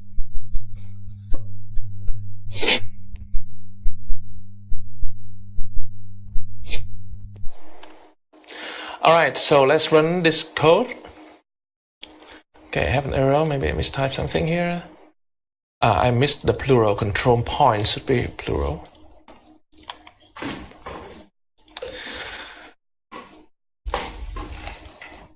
tomorrow when we do the code in Visual Studio, you will see that this misspell error will almost never occur because autocomplete works very well in that code editor. Here, frankly, it's kind of sucks most of the time. All right, you should see a curve coming out, and as you move the control points or change the number of iterations, you can see how this curve get finer and smoother over time.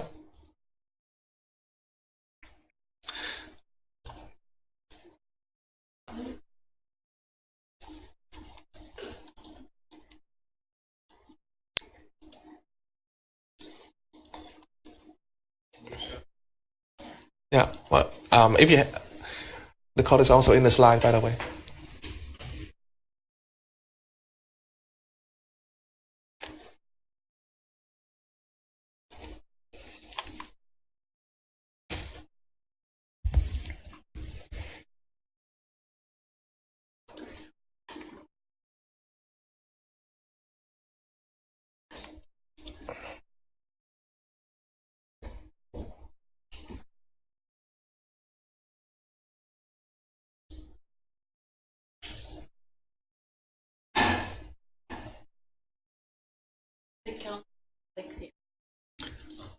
Dot count.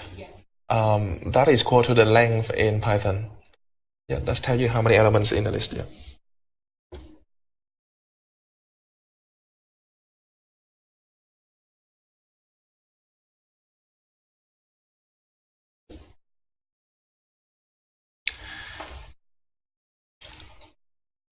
All right, raise your hand if you need more time.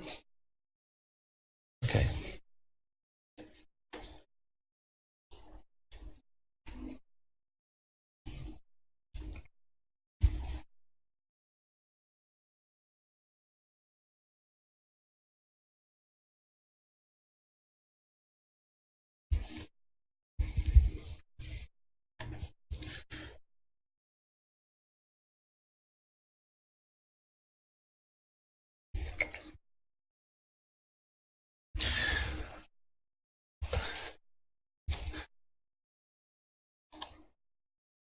Okay, so something I want to point out. What happened here is that this for loop gonna run multiple times, right? The outer for loop, the for loop that use the counter J, it run multiple times. Now each time it runs, it create a brand new variable called new control point. So it use the same name, but each time it like call the new list command. So it like create a brand new empty list every time. The old list basically has been like reassigned to control points. Okay.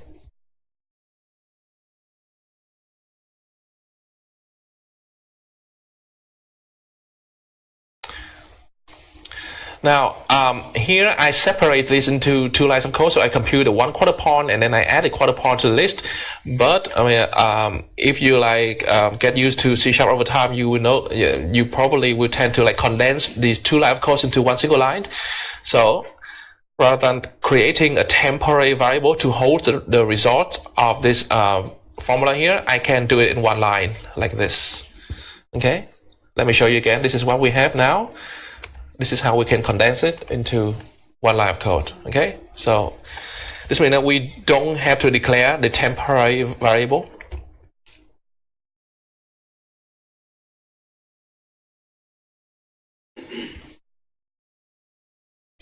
Okay, so I'm gonna move on now. All right. Why curve degree is usually free by default?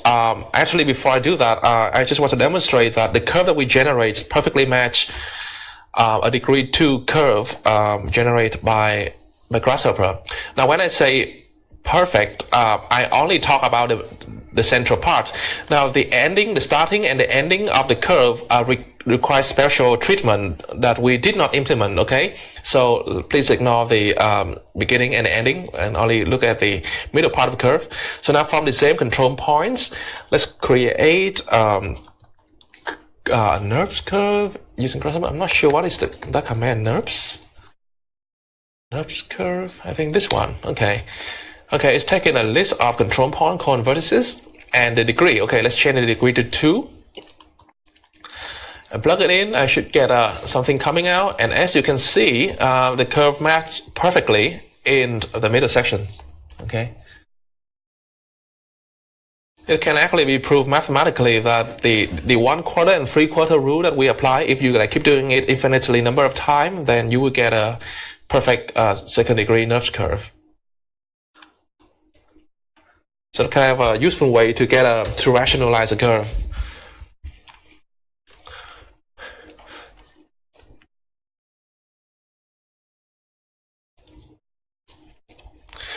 You might notice that these components, by default, the degree is set to 3.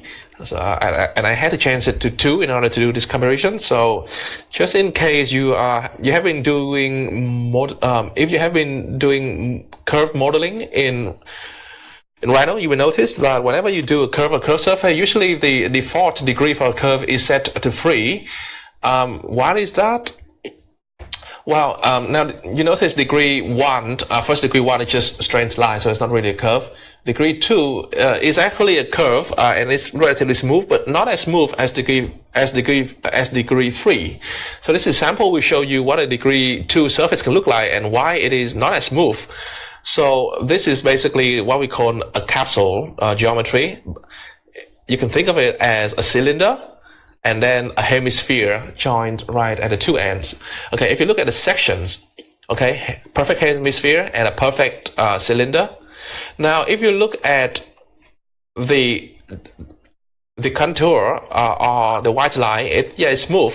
Here you have a smooth transition, but it's not that smooth in the sense that if you look at the direction that this thing is facing, now the direction of the surface is symbolized, is always indicated by the normal. If you look at normal, this part, the normal doesn't change. Okay, so the rate of change of a normal is 0. In the sphere part, the spherical part, the rate of change is non-zero. So it changes by the same amount every time as you walk along the white curve. Okay, but if you look at the transition here, the normal going from no change to a constant change immediately, abruptly, there's no transition. Okay, so that's why I meant by it's not smooth enough. So now the normal of the curve is very important to compute the reflection. So let's say you design a car and the car cannot reflect the environment. Now the reflection is heavily influenced by the normal of the surface, right? So right here what you have is that when you have a car that has this kind of point and you look at the reflection, you will see that it will be discontinuous there and make the car look less attractive. So that's why you need to go to at least one more degree to degree 3 in order to smooth out the normal variation. In practice, in car design or in furniture design, you go to degree 5. It's pretty common to go to 5. Okay, so the let's say the curve on your iPhone, you may think of it as a rectangle that has a round corner, but exactly it's not because if that is the case, then you always see a discontinuous in this. The reflection, it's not really reflection because the iPhone is not that shiny, but it has some glossy effect around the rim, right? So if it is just a round corner rectangle, then you will not get that nice little smooth highlight effect.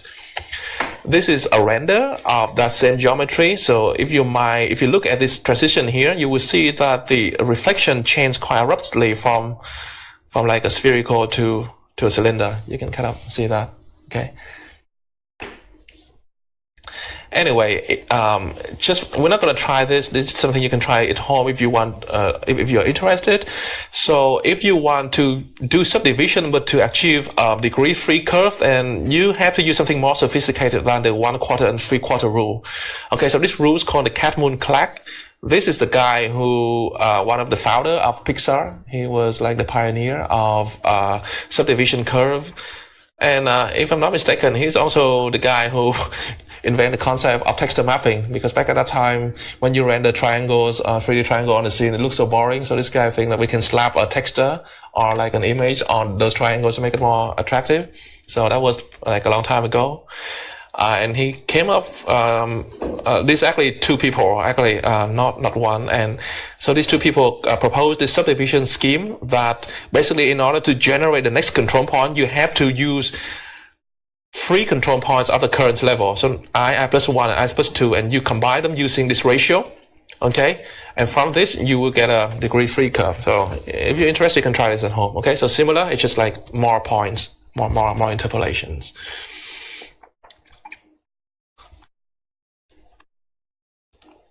So subdivision curve can be extended to subdivision surface, where you can take like a flat polygons, and then you can take the current vertex and then compute the next one, and then overall it will be it will give you an increasingly smooth surface. It has been used quite successfully in animation. So Pixar kind of pioneered this technique, and then they use it in their short movie called Jerry's Game, and it's actually won an Oscar in '96, I think, or 2001, I can't remember. And from that point onward, Pixar kind of switched to use a subdivision curve entirely rather than NURBS curve for their movies. So Monster Inc. was the first full-length movie that used subdivision curve almost entirely for every single character there. Now, of course, when you switch from curve to surface, it's way trickier, because in curve, when you subdivide a curve segment, you always get 2 curve segments, so the topology doesn't change. But when you do a surface, there will be some position where a vertex is not shared by 4 polygons, but being shared by more or fewer than 4 polygons. And in those cases, the subdivision rule are different, and it requires some special treatment. So generally, it's trickier. Anyway, lately, subdivision surface has also been like slowly moved into architecture and engineering, because it has this attractive or appealing property that it's a way to approximate a curve from flat panels only. So it's kind of pre-rationalized as you go along, rather than so instead of having a surface and try to like post-rationalize it, this is like something you pre-rationalize in advance. Okay, so let's take what time is it now? Okay, let's take a 10 minutes break, and then we'll come back. Okay, you want a break or you want to go? Okay.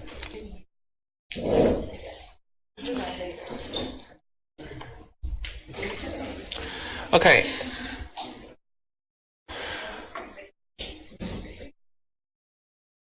All right. Hello. Welcome back. So now let's look at. So we've been creating variable, and we have been saying that each variable can only store data of a certain type, right? So let's look at that in a bit more details. So when you create a variable A, and then instead of using a new keyword or create a brand new value to store that variable, but what happens when you say this variable equal to another variable? What happens behind the scene? So this part will basically explain that. Okay, so what is variable? So variable, you can think of it as it's not actually a value. It's a container. It's something that contains the real value. Okay, so we've been doing something like int a equal to 12. So this statement has 2 parts. The first part is create that variable or container, and the second part is actually throw a value into that container. Now in the second line, we create another variable called b, and when we say equal to a, what does this mean is that we're gonna take the value in a and we store it in b. This doesn't mean that we take the whole a and store in b. We take the value of a, not a itself, because a is like a container. It doesn't have a value here. So what we say there is that we extract the value from a and store it in b. And now after this line, we change a to 7. Okay, and then b will stay 12 and a will be 7. Okay, so there's nothing like unusual there. Now similar example, but with point 3D. So we create a variable a of type point 3D, and we initialize to the actual point whose coordinate is 0, 0, 0. Then we create a new variable b, and then we say it is equal to a. What does this mean is that we take the content of a and copy it over to b. Okay, this means that after this line, if we change the content of a, for example, we change the z coordinate of a to 2, then this has no effect on b, okay? Because, well, the content of a is copying was copied over to B, but like you end up with two separate copy of the data. You have two variable, it holds its own copy, even though initially they share the same data, but like they two separate copy. They are identical at first, but they're two separate copies. So changing one copy will not affect the other. Okay, so there's nothing surprising there. But things get a bit weird for certain kind of data type. For example, list. Here I have a list of string A. I initialize to an empty list. I add one element to it. Okay, so at this, after this line, A will be a list that store only one element. Hello. And then in the next line, I declare a new list B, and then I say equal to A. Okay, now what happened here? Does the content of a list A copying to B, or does it mean something else, something a little bit more sophisticated? So we will see. Okay, so after we make B equal to A, we modify A by adding a new element to that called goodbye. Okay, so now A will sure have two elements, hello and goodbye.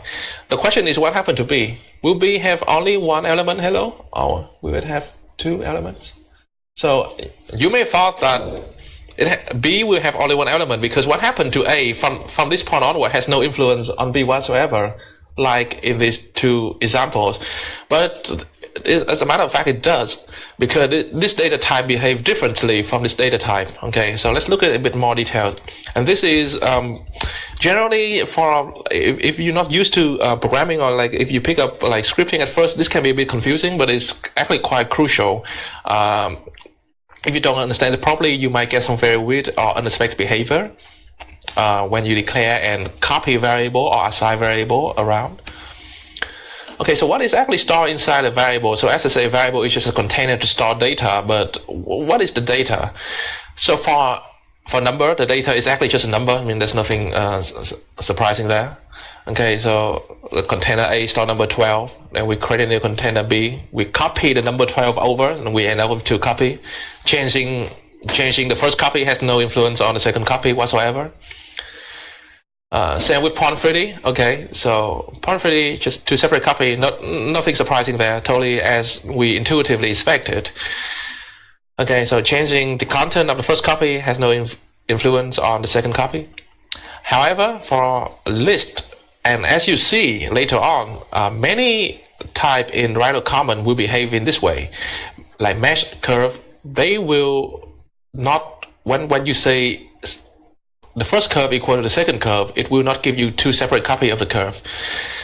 This is what's going to happen. Okay, so we create a variable A of type list of string. Okay, now what happened is that the content of the list, which is empty for now, is actually will not be stored in A, but it will be stored somewhere else in the memory. Okay, so it's stored separately. What is stored in A is a little, think of it as a little arrow or a little address that point A to the actual data. Okay, so that might be a bit weird. Why don't we store the list directly in the container, but why we store it somewhere else, and then just store an address or reference to the actual data? Well, the answer to that question is quite, a bit complicated. But you can think of there's certain kind of data. It's more efficient if you store it separately rather than inside a variable. It's make it easier for the C# language to clean up the memory once it detects that you no longer need it. For example, list usually can store a lot of elements, so it's more efficient to store it separately. Integer, double, and some basic data type like Pond3D, they are very simple. They have only like a few numbers, so the data can be stored directly inside the container, and it's very fast to copy them around. Okay, but for list and curve and mesh, you will see that the data types actually stored separately. Now, when you program, you don't actually need to actively mentally think in your head that the data is actually somewhere else. This is just a behind-the-scenes explanation to explain to you the behavior of the so-called equal or copying operator. Okay, so that is the list. Now A points to that list. Now in the third line, we create a variable B, okay, which is any container, and then we say it's equal to A. So what happened is that the arrow that points to the list that's stopping A will be copied to B. Okay, so now B and A will store the address of the same objects. Okay, which means that whenever you modify whatever modification or change that you make to A, that change will also be visible to B, okay, because there's only one copy of the data, okay. So this operator here, the copy, is actually doesn't copy the data, it copies the reference. And what is the reference? Well, you can think of it just as a little address or an arrow that points to the real data, okay. So later on, when you do random comment, you have a curve and you copy the curve to another curve variable. You should be aware of now these two variables actually point to the same curve. So if you modify one of them, the other variable will also see the change. Okay. All right. So now if you modify one list by adding the word hello goodbye, the other list will also see the change. All right, so if you want to explicitly make a copy, then you actually have to create a brand new list. So you have to say B equal to new empty list, and then you have to visit each element in A and like copy the string over to the new list. So you have to do what we call a deep copy, or like a manual, like deep copy, rather than just copy the arrow. That would take more line of code than just saying B equal to A, right? Anyway. So there's basically two kinds of data types. The first is called the value type, where the actual value is stored inside the variable itself. And this applies to many of the default data type in C#, like integer, double. And many of the lightweight type in the random comment, like point 3 is lightweight, vector 3 is lightweight because they essentially just like free numbers for X, Y, and Z. Circle is also lightweight, line is also lightweight, but line curve and polyline curve are actually not value type. So anyway, so for the value type, the actual data is stored inside the variable, and whenever you use the copy operator or the equal sign operator, the value will actually be copied and you will end up with two separate copy. Now the second kind of types is called a reference type, where what is stored inside the variable is not the real data, but only the address or a reference to the actual data. Okay, and that applies to the more complex types in the C# language, like list, array, windows. If you do graphical user interface design, okay. We also, in the random comment library, the not so lightweight or the more heavyweight type, like breadth, surface, mesh, and curve. And all of the subtype of curve, like polyline curve, NURBS curve, line curve, or poly curve, they are on reference type, okay? Which means that now, so when you do the copy operator for this kind of a variable, only the reference is copied, not the actual data, okay? Now, this is important to keep in mind when we do functions and list, more on list later on, okay? In Python, it's actually not so different. When you do a list in Python and you say the first list equals to the second list, what happens is that it copies the reference over. So if you modify one of the list, the other list will also see the change. Okay, maybe some of you already kind of experienced this unexpectedly when you modify one list and then the other thing keeps jumping around, like, and you don't know why it behaves that way. Okay, so we move to the next topic, functions or methods. Now, I'm sure that all of you here have written a function before, at least in Python. In the C# world, there is another synonym for the word function. They call it method. I mean, they have almost exactly the same meaning. So I use these two words interchangeably. So officially in the C# world, it's called method, but many of us still refer to it as functions. Okay. So what is a function or a method? Well, it is just a way to package the same piece of code so that we can conveniently reuse it many times, but with different inputs. Okay, so it's just a way to parameterize a piece of code, and then we can reuse it, but on a slightly different input value. Okay, so how we define that? Again, I make a reference back to Python. So if you want to write a piece of code to compute the volume of the cylinder in Python, so that based on the input radius and height. Okay, so that's how you do it in Python. This is the equivalent in C#. Okay, so let me explain. In C#, you have to explicitly declare more information. First, a function can return a value or nothing. If it returns a value, you have to declare the type of the value it returns. So compute cylinder volume obviously will return a number. So we the type of return value is a double, okay, and then the name of the functions, all right, and then bracket, and then the list of the input. Now each input has to be prefixed by the type of the input. So obviously we expect a number for radius and a number for the height, okay, and then the body of the function is enclosed in the curly bracket. All right, now here the code, these are the local code that run inside the functions while the function is being triggered. All right, so we compute the base area, we compute the volume, and then we return the volume, okay, and obviously here the volume is double, which matches the type of the return value that we declare here. So when you work in a language that asks you to explicitly declare the return type of the functions, even though it puts more responsibility, well, it put more requirement, it asks it requires you to like type in more. It has advantage of prevent error. So for example, if you return something that's different from double by accident, the code will refuse to run altogether. It detects an error right away. You say that you ask me to return, you declare that you want to return a double, but here you don't return anything, but so function can return nothing, in which case you omit the return function altogether. Or it can return something that doesn't match the data type. If the data type is not matched, then it will throw an error right away.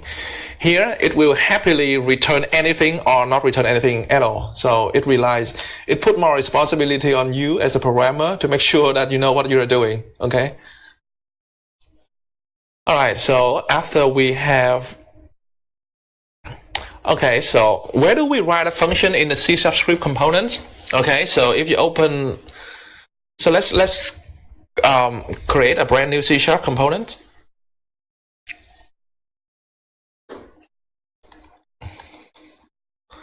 Gonna delete all of this.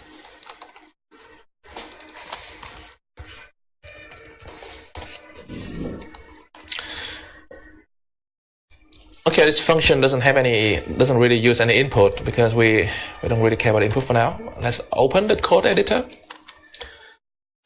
All right, inside you see the run script.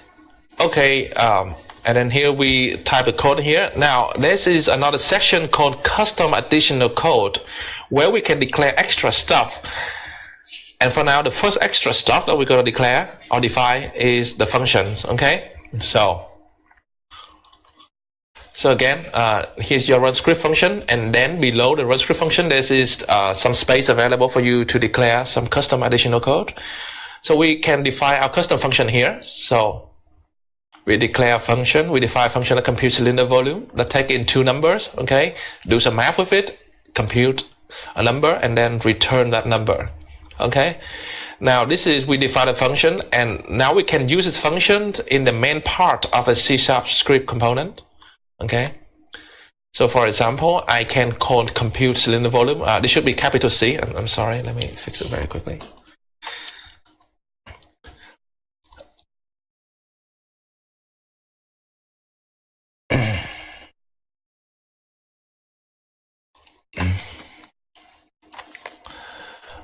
Okay, so we compute, we call the compute cylinder volume. We input in two real value, 1 and 1, okay, and that value 1 will go here, and then the code will run on those two values, 1 1, and give us a volume. All right, and the volume will be returned outside. So at the end of the day, the right hand side will execute the code that we define here, and it will give us one single number, one single value that we can store in this temporary variable called volume 1. Okay, and then we just display this temporary variable. Okay, and then again, if we run this code, this function again, but on a different input, okay, then we get another number out. We store this number in another temporary variable, so we can display it later on. Here it's just me condensing two lines of codes into one. Okay, so instead of declaring a temporary variable, well, here you don't really need to, because we don't need to reuse this variable later on in the code, so we don't need to like declare it. We can only use it in one line. I can even condense these three lines into one single statement, for example, because this is all you need to know. Okay, because this whole thing will evaluate to a number, and that number will be returned, and that's all we need. Okay. All right, so let's try this out.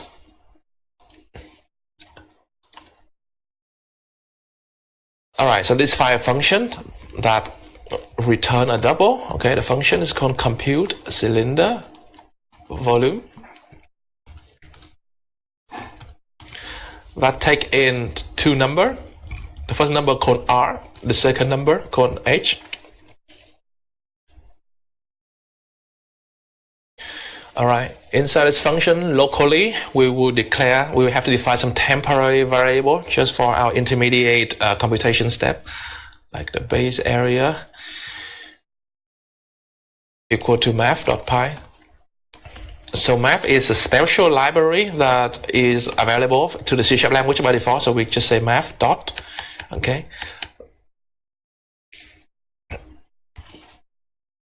Times R, semicolon.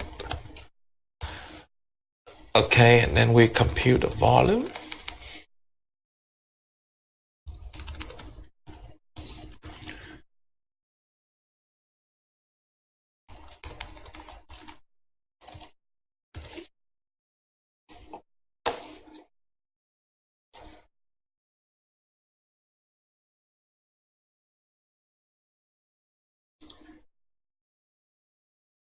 Okay, and then we return the volume.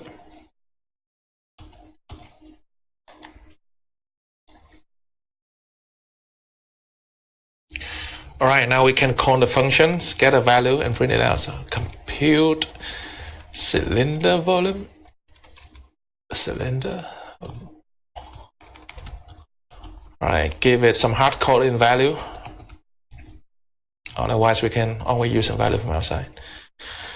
All right, it is number. We need to convert it to string in order to feed it into the print function, the print command.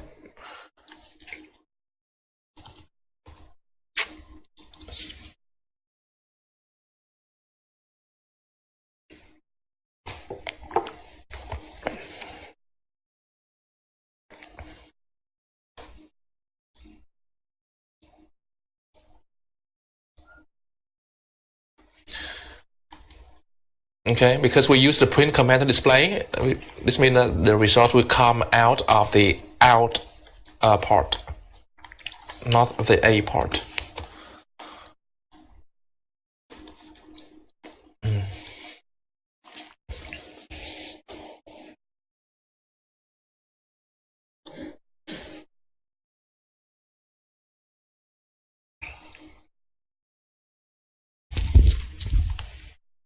Okay.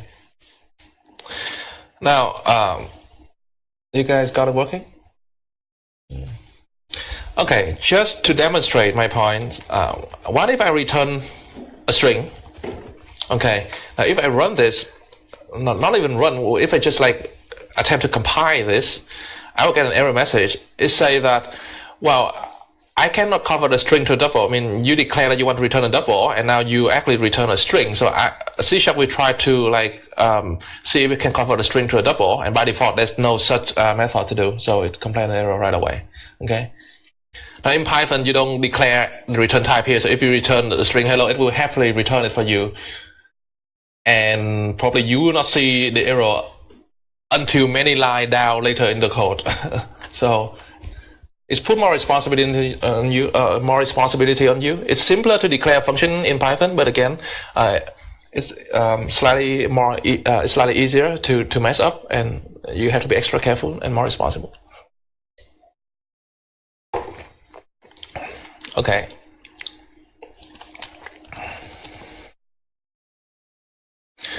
Now the print, I keep saying refer to the print as a command. Well, actually, there's no such thing as command in C# programming language. Print is actually a predefined functions that actually appear here. If you expand the member, you see there's something called print, I believe, utility function. Yeah. So the C# component is declare a bunch of like utility things for you, but it's hidden away. So the content of the print function, I mean, it do a lot of sophisticated thing just in order to get the string being sent out of the output port, okay? But you don't need to care about the details. You only know that it's already been declared, and you can use it for you. You can use it right away. Anyway, so that's how you write a functions that return a value. Now a function can return nothing in case the return type would be void. Okay, so void is a special keyword that specifies nothing. In that case, the return has to be either nothing, void, or no return at all. Okay, if you return a volume, you will get an error message. For example, we say that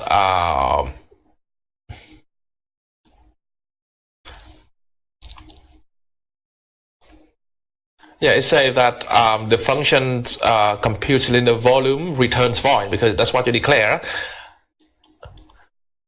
which means that a return keyword must not be followed by anything other than the word void or nothing. Okay, so this will make it happy. Okay, so this error will go away, but you have an error here because you cannot convert a void to a string. Okay, but this part is okay. Or maybe if you put in void, oh, it's not even valid. So okay, so in C#, if you don't return nothing, you just say return. Or by default, if the code reaches the end of the body of the function, it will return automatically if you don't explicitly say return. Okay. Why would you do that? A function doesn't have to return anything. For example, a function that takes in a curve and try to move the curve up by 1 unit, it actually doesn't return anything. It performs an actions, but it doesn't return a value. Okay. In some older programming language like Pascal, they distinguish a function that returns something from a function does not return anything. So a function that doesn't return anything, they call it a procedure or something. But for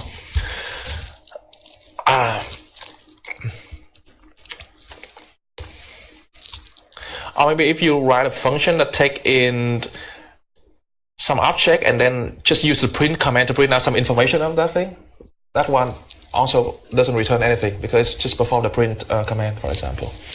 All right, so let's move on. Actually, I don't need to. I can delete that, I guess.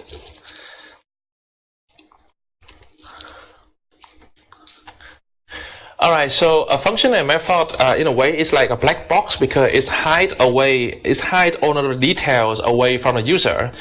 So compute cylinder volume. Actually, once you define a function, you and your friend, if you share the code to your friend can use it only knowing that this function takes in 2 numbers and return the volume.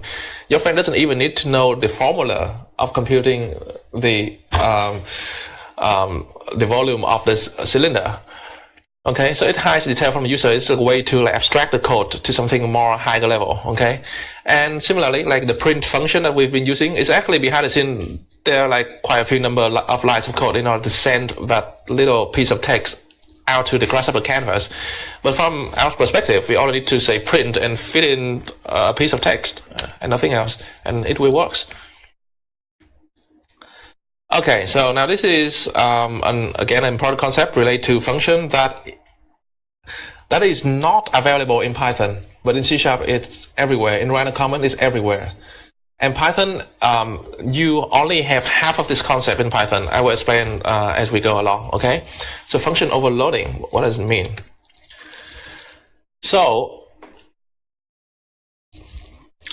what if, again, let's say we want to write a function that computes the cylinder volume, but we have 2 versions of that. The first version called compute cylinder volume 1, it takes in 2 numbers that represent the radius and the height, okay? And from that, it can compute the volume.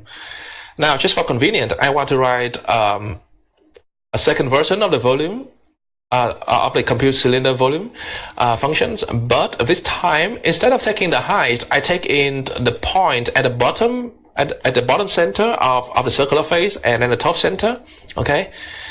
And of course, from those 2 points, I can like compute the height inside the function, okay? So bottom center to distance 2. So this is a Rhino Common function that compute the distance between 2 point 3D object.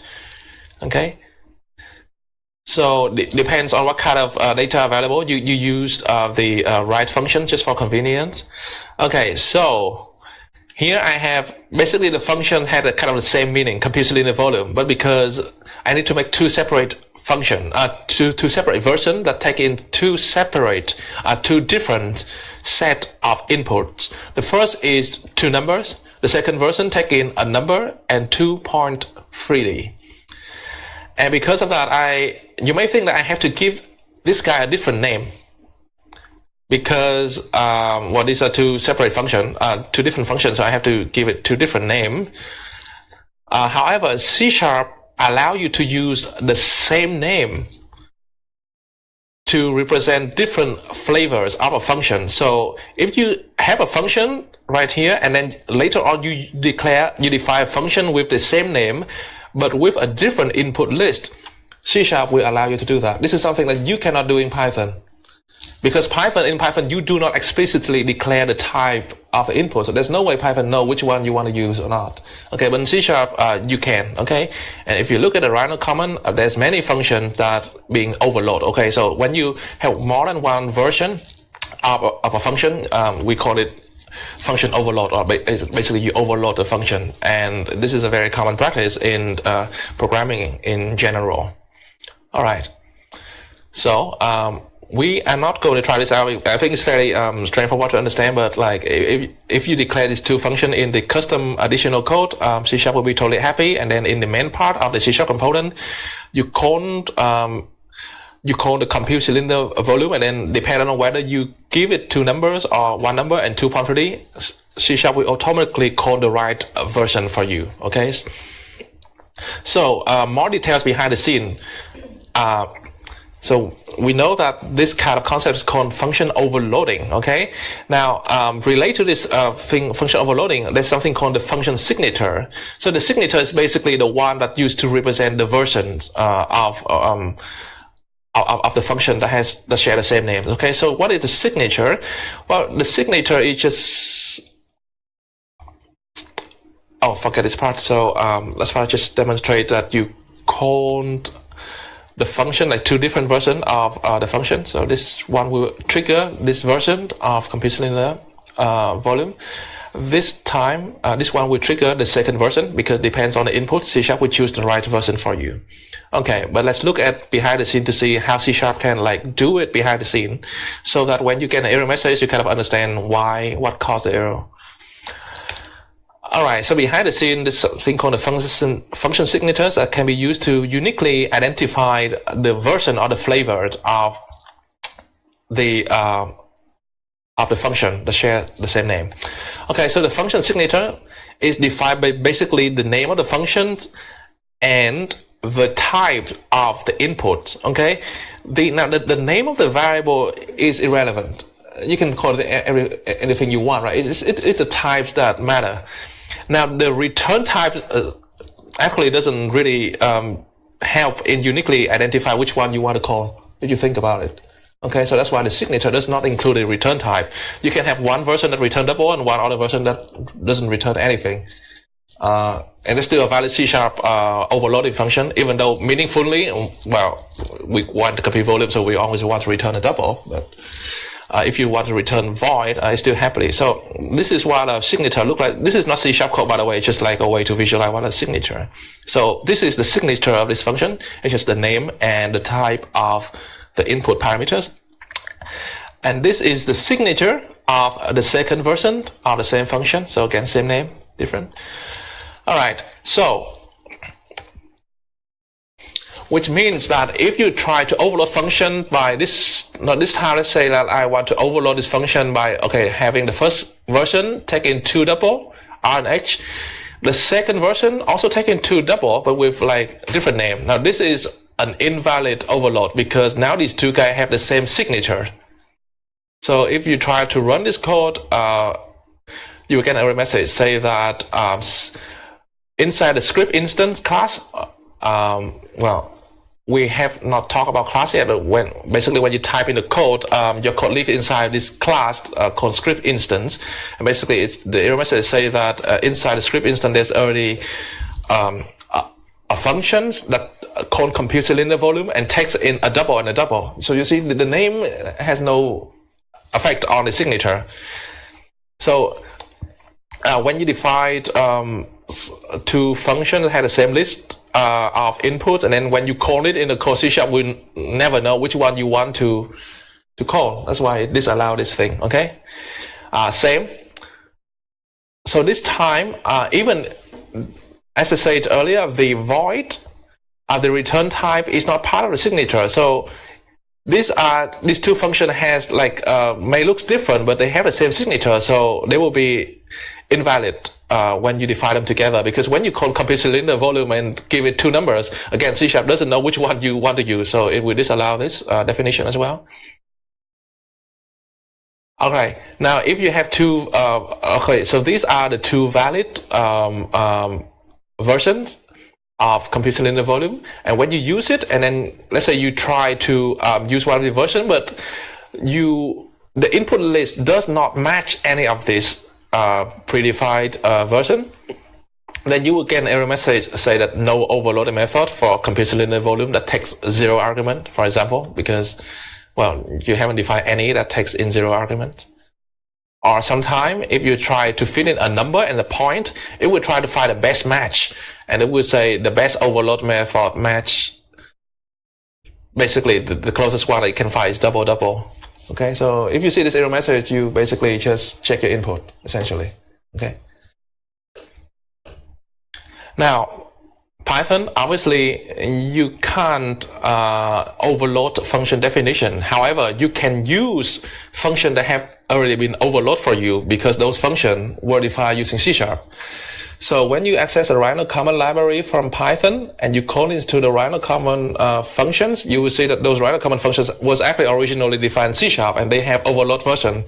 So that's why from Python you can call those overload version happily, but you cannot define new overload version yourself in Python. Okay, so that is the special features of the Python that you are using in Rhino and Grasshopper.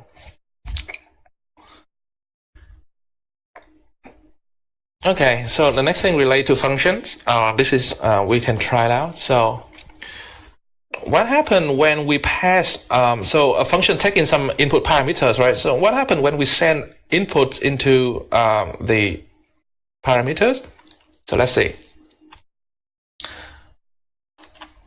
Okay, here I have a fake function. So the function does some very silly thing. You don't really care why it wants to do this. The name in programming, when you want to name something where the name is not relevant, but you have to write it, you just call it foo. So, okay, a function that's taking a number and try to modify this number by add 1 to it. Okay, so internally it modified the input parameter, but let's see what happened. Okay, so this is, we define a function, and here we use this function. Okay, so let's say we define variable called my number, called 2.0, and then we pass this number into the foo function. Okay, so at this line, if you print out my number, it's gonna be 2.0, sure. Now after this line, after my number goes into the foo function and the foo add 1 to it, if you print out my number here, will you get the old value of my number, or you get a modified value? Okay, you get 2. Okay, you want to try it out? Are you confident that it will be 2? Because you don't have to return to You don't. thing and it's void. Okay, but it modified my number. Okay, so it say my number equal. It doesn't say return some number plus 1. It's actually it add 1 and then it say equal to. So it's reassigned to the variable. So it might give you the impression. Okay, so when your answer is correct, it will give 2. But the reason is not because it doesn't use a return statement, but because the way that the data is sent into the function. So when you say foo my number, what really happened is that it doesn't send the variable my number into foo. It sends the value that my number store into this guy. So basically it's copied the value 2.0 and send it to here. So whatever happened inside this function will only affect the local copy. The original copy, aka my number, is still unaffected. Okay? So when you call a function, you pass in some parameter, the value of those parameters will be copied into the functions. Okay, and what happens to those parameters internally, inside the function, will not affect the original parameters. Okay, most of the time.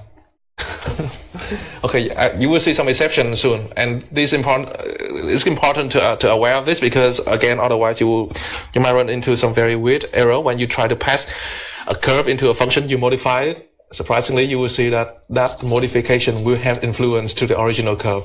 So let's see. All right, let's move on from now. Okay, we don't have to try it out because you already got the correct answer. Okay, so this mechanism is called pass by value, aka the value of the parameter is copied into the functions, and then the function will act on that local copy of the value. Okay. All right, so we know that that's nothing new. All right, but this is the weird thing. But remember, there is two data type, the value type and reference type. Okay, so if I pass in a list of string, okay. Now remember, the variable that stored inside the text here is actually not really the list of string, but a reference to the list of string. So when I pass that reference or the address in, I still actually have access to the original data, not the copy of the data, like in the case where I pass a number. Which means that here, if I modify text, actually the original list will be influenced. Okay, so let's define my text, which is empty for now. So if you print the count of my text, it will be 0 for sure. And then if you pass my text in, now what happened is that it will copy the address of my text into this guy. But when you copy the address and then you use the same address, look into the data, you end up with the same list anyway. So when you try to modify the list inside, you actually point to the same data. You modify the very same data. So after this line, when you print my text, you print out the number of elements in my text, you will see that it has been changed to 1. So whatever modification happens inside the function actually influence the original variable. So we have two types of data, value type and reference type. For the value type, when you copy the data in, and then you modify the value internally, it will not affect the original variable. But for reference type variable, which is list, curve, mesh, it will send in the reference to the original variable. So what happened to inside the function will affect the original copy.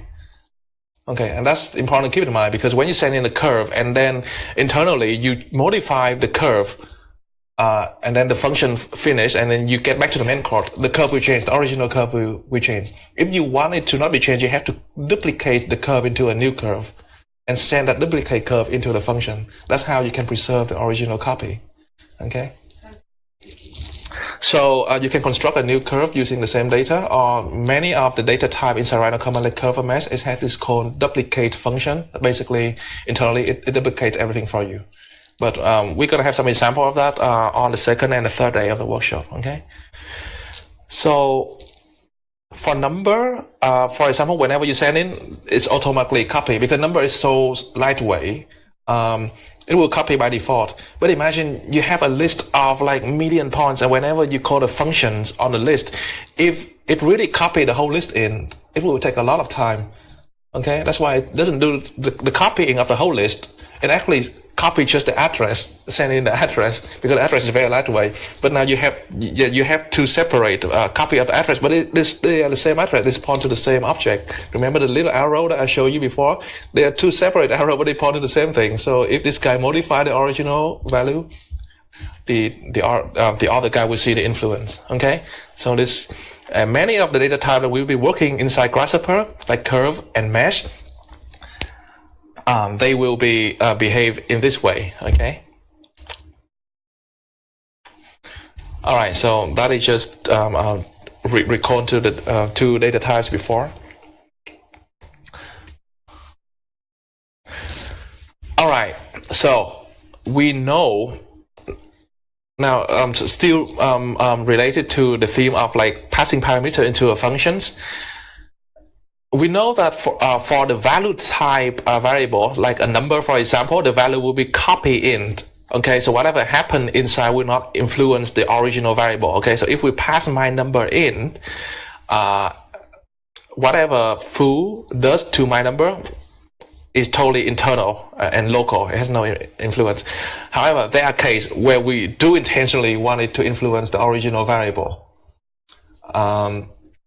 For example, we have a number and then we send it in and we want to divide it by 2. And what you can do is as creating a brand new value divided by 2 and return the new value outside. But there are cases where you actually want to modify the same parameter that you pass in. Let's say that you want to do it. I will show you a good example, like why is it useful later on. But for now, let's say that we want to do it. Okay. So how do we do it? So that method is called pass by reference. All you need to do is when you define the parameters, you put in a ref keyword. Okay. And then when you actually call the foo, you have to also say ref. Now, this thing, it will actually pass in not a number 2, but it pass in the whole variable. Okay, so whatever modification that you make to my number internally will influence the original variable, my number. Okay, so at this time, after this point, if you print out my number, it's gonna be free. Okay. All right, it's been a bit confusing. So, any question before I move on? Okay. Now in Python, it's almost like that as well. So if you pass in a curve into a Python function and you modify it internally, the original curve will be affected. Same with list, but not with number or piece of text. Okay. So let me show you a good example when the ref keyword is actually useful. Okay. So when we actually want to modify the original number or input parameters. Let's ignore this one. I put it in just in case you ask some question, but it just adds to the confusion. So let's skip that. Let's say you want to write a function that computes both the area and the volume. Okay. Now, previously, when we compute only the area, we can return the result using the return keyword, right? Now we have 2 values to return. Now in Python, when you want to return multiple values, you can package these multiple values in a tuple, right? And then then you are responsible to unpack the tuples into multiple values if you want to use it. Now in C#, you can also define a tuple. However, tuple in C# is a bit cumbersome, and normally the way to do that is not using tuple, but using the ref parameter. Okay, so we compute the area and volume of a sphere. So the first input parameter is the r that tell you the radius of the sphere. However, you also pass into these 2 parameters as a reference variable. Now the purpose of these 2 parameters is not to specify the input data, but to hold the output result. Okay, so you compute the area, then you store it in this parameter because we pass it in the ref. So whatever you store in it will affect the original parameter. Okay, same with volume. Okay, and now you can so this is how you return. You can communicate multiple results of your computation to the outside code. Okay, so this is how you use it. You create a variable, you initialize to 0. You create another variable to store the volume. You initialize to 0, and then you pass it in. Now this function will compute it, and then we compute the volume internally and store the volume in this parameter, and then store the area in this parameter, and then volume in this parameter. So after this line, you can get the area result, and then area result will go from 0 to whatever the real area of the sphere is. Okay, so the ref keyword can be used as a way to communicate multiple results of the function to the outsiders. Okay. Sometimes so this is one case where you want to use this store result. There are other cases where you actually just want to modify. So let's say if you have a point 3D, a point 3D is a value type, so it will be passed in using the copy mechanism. So whatever you modify internally to the point will not influence the original one. But let's say if you want to pass in a point and you want to zero the x components, okay? So one way to do is that you can pass it in as a ref parameter, so you can modify it internally. Okay, if you don't use a ref, well, you can always create a brand new point and then return it, and then you end up with 2 copy, one original and one modified one. That will also work. Okay, but the ref keyword provides us another way to modify the original points. Okay, now when you use the ref keyword to store the result of your internal computations, You notice that when you want to use the ref keyword in this way, you basically, the pattern is that you have to declare some temporary variable to hold the result. Okay, so you declare this one, then you send it in the function. Now the annoying bit is that when you declare this guy, you also have to initialize to some default value. If you don't initialize it and then you pass it in, it will say that array result has not been initialized.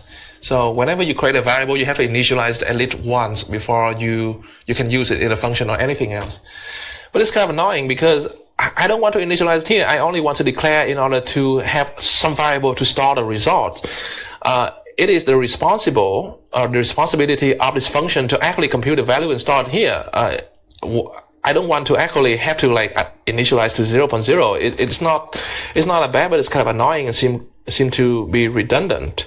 So that is why in C# they provide another special version of the ref keyword. It's called the out keyword, that is just for the purpose of outputting parameters. So when you replace the ref with the out keyword, and you will see that many random common functions use this out keyword. Okay, so when the out keywords behave exactly the same as a ref keyword, it will affect the original variable. But the only difference is that when you send in the variable, you don't have to initialize it. Okay, so it's less annoying. Okay. All right. So in random common, there is one good example with the out keyword, and we're gonna do some live example right now. So an example of out parameter from random common. So in random common, if you look at the curve class, okay. So let's say that we have a curve object, so an object of type curve. We started in a variable called myCurve. Okay, so myCurve is a variable of type curve, capital C. Okay, now inside myCurve, so myCurve, so variable of type curve has this special functions called closest point. So the closest point will take in some point 3D. Let's say that we started in this variable here. And then it would try to compute the curve parameter that corresponds to the closest point to my point. Okay, you understand that? So the closest point does not give you the closest point right away. It just gives you the parameter of the closest point. Okay. Now, weirdly, the closest point function does not return the parameter as a return value. It's actually return it via the out parameter, because it reserves the main returned slot for the special Boolean value to signify to us, the user of the closest point function, whether it has been successful in finding the closest point. Because not every time the closest point runs, it can give you something. It will give you a valid closest point. So it reserves the main return value to signify to you that, and because there's only one slot for return, it has to use the out parameter to store the actual result. So it's still a bit clumsy, but it's a pretty standard way in C# when you want to return multiple value. Okay. So just to make it clear, random common could have been designed to work like this. So the closest point can take in one point and return the t value of the closest point right away, and then you can use this t value to actually get a point 3D. It's fine. But as I say, because of the nature of the math of finding the closest point, sometimes it's impossible to find the closest point. So that's why the main return types will, instead of return you a t value, is return you a Boolean value that tell you whether there exists a closest point or not. So if it's returned true, then you can safely go ahead and use the t value here to compute the closest point. If it's returned false, then you can do something different. You can throw an error message to the user or handle this code differently. Okay, but most of the time it will return true, and you can safely read out the t value here and use it to evaluate the closest point on the curve.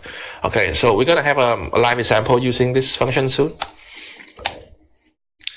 Okay, any question about that? Or any question about the out keyword? Okay. Alright, so we're gonna use the closest point function for this example where we want to adaptively subdividing curve. So we do subdivision curve in the previous live example. This one is slightly different. This one we actually start with a fully defined curve, a NURBS curve, and we want to subdivide it into line segments. Okay. In the previous example, we start from line segment and we eventually get to a curve. But here we start with a fully defined curve and then we break it into segments until it is sufficiently subdivided.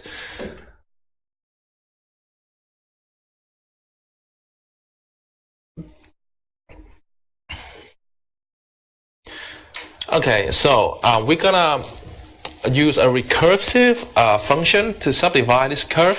So let's say the input now is a little curve. Okay, this is how it works. We start with the default start point and the default end points of the curve, and basically we just draw a straight line to these 2 points, and we call this an approximation of the white curve. But we should test whether this approximation is good enough by measuring the distance between the midpoints of our approximated version of the curve and the actual curve. Okay, so we take the midpoint and compute the closest point and compute the distance. If it is further or larger than a threshold, then we cut the curve into 2 halves. Okay, and then we have a new approximation, and again we take the midpoint and try to see if it's sufficiently close to the real curve. Okay, if not, then we keep subdividing it. Okay, until we get sufficiently close to the real curve. So this algorithm is actually, it was invented also quite a bit ago by this French guy. Back at that time, computer can only draw lines. So when you have a curve, even though you have the equation of the curve, when you actually want to display it on the screen, you have to like break it into a bunch of lines, because the method to actually turn on the pixel on the screen at that time, it can only handle lines but not curve. Okay, so but we can also use the same method to, like, let's say, break any surface adaptively and recursively into a bunch of line segments. Okay, so here we're gonna use a recursive algorithm to do so. So a recursive function is a function that calls itself multiple time. Okay.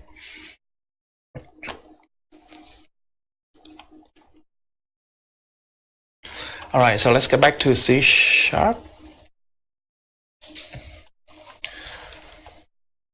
All right, let's create a brand new C# component.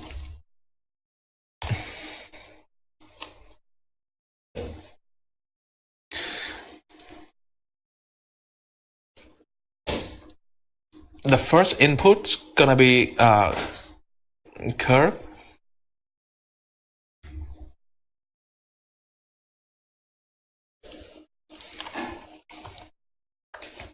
Lowercase c.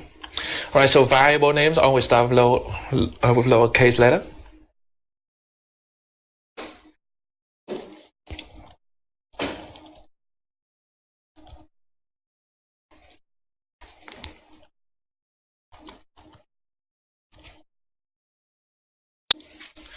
Alright, the type of this input is curve. So let's go to type in, and we're gonna choose the curve. And curve is a type already predefined in the Rhino common library. It is not a default C# type.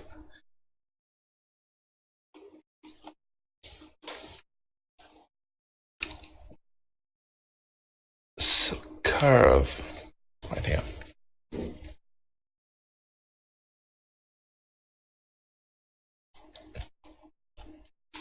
All right, the next one is tolerance. It will tell us how close we must come close to the original curve before we stop the subdivision. So tolerance, and this is a double, a number.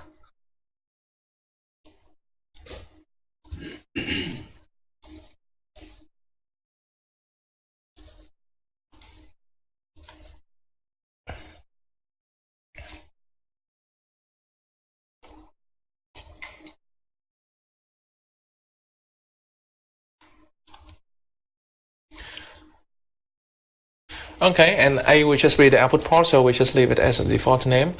All right, now let's draw a curve in Rhino and refer it to Grasshopper.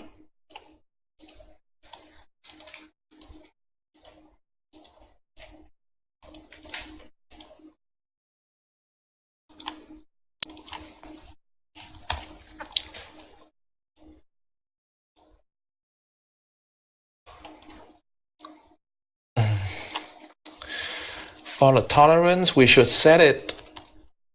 I make a slider, but make sure the slider will never go to anything smaller than 0.1. If you set it to 0, the algorithm will run forever because you will never be able to subdivide close enough to the curve. So the code will run forever, and you have to force close right now.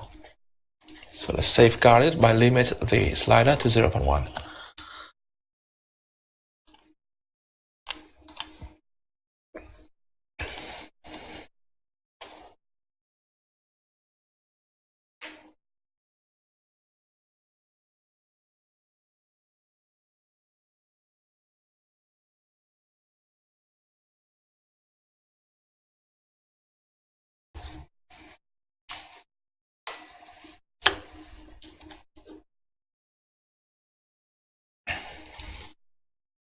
Alright, so we can start with the code now.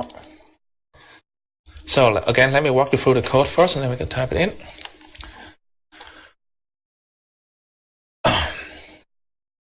Alright, so now before we type in the main code, we need to define the recursive function that divide the curve and decide whether it should keep dividing it on the left part of the curve, the left half part of the curve, and the second half part of the curve.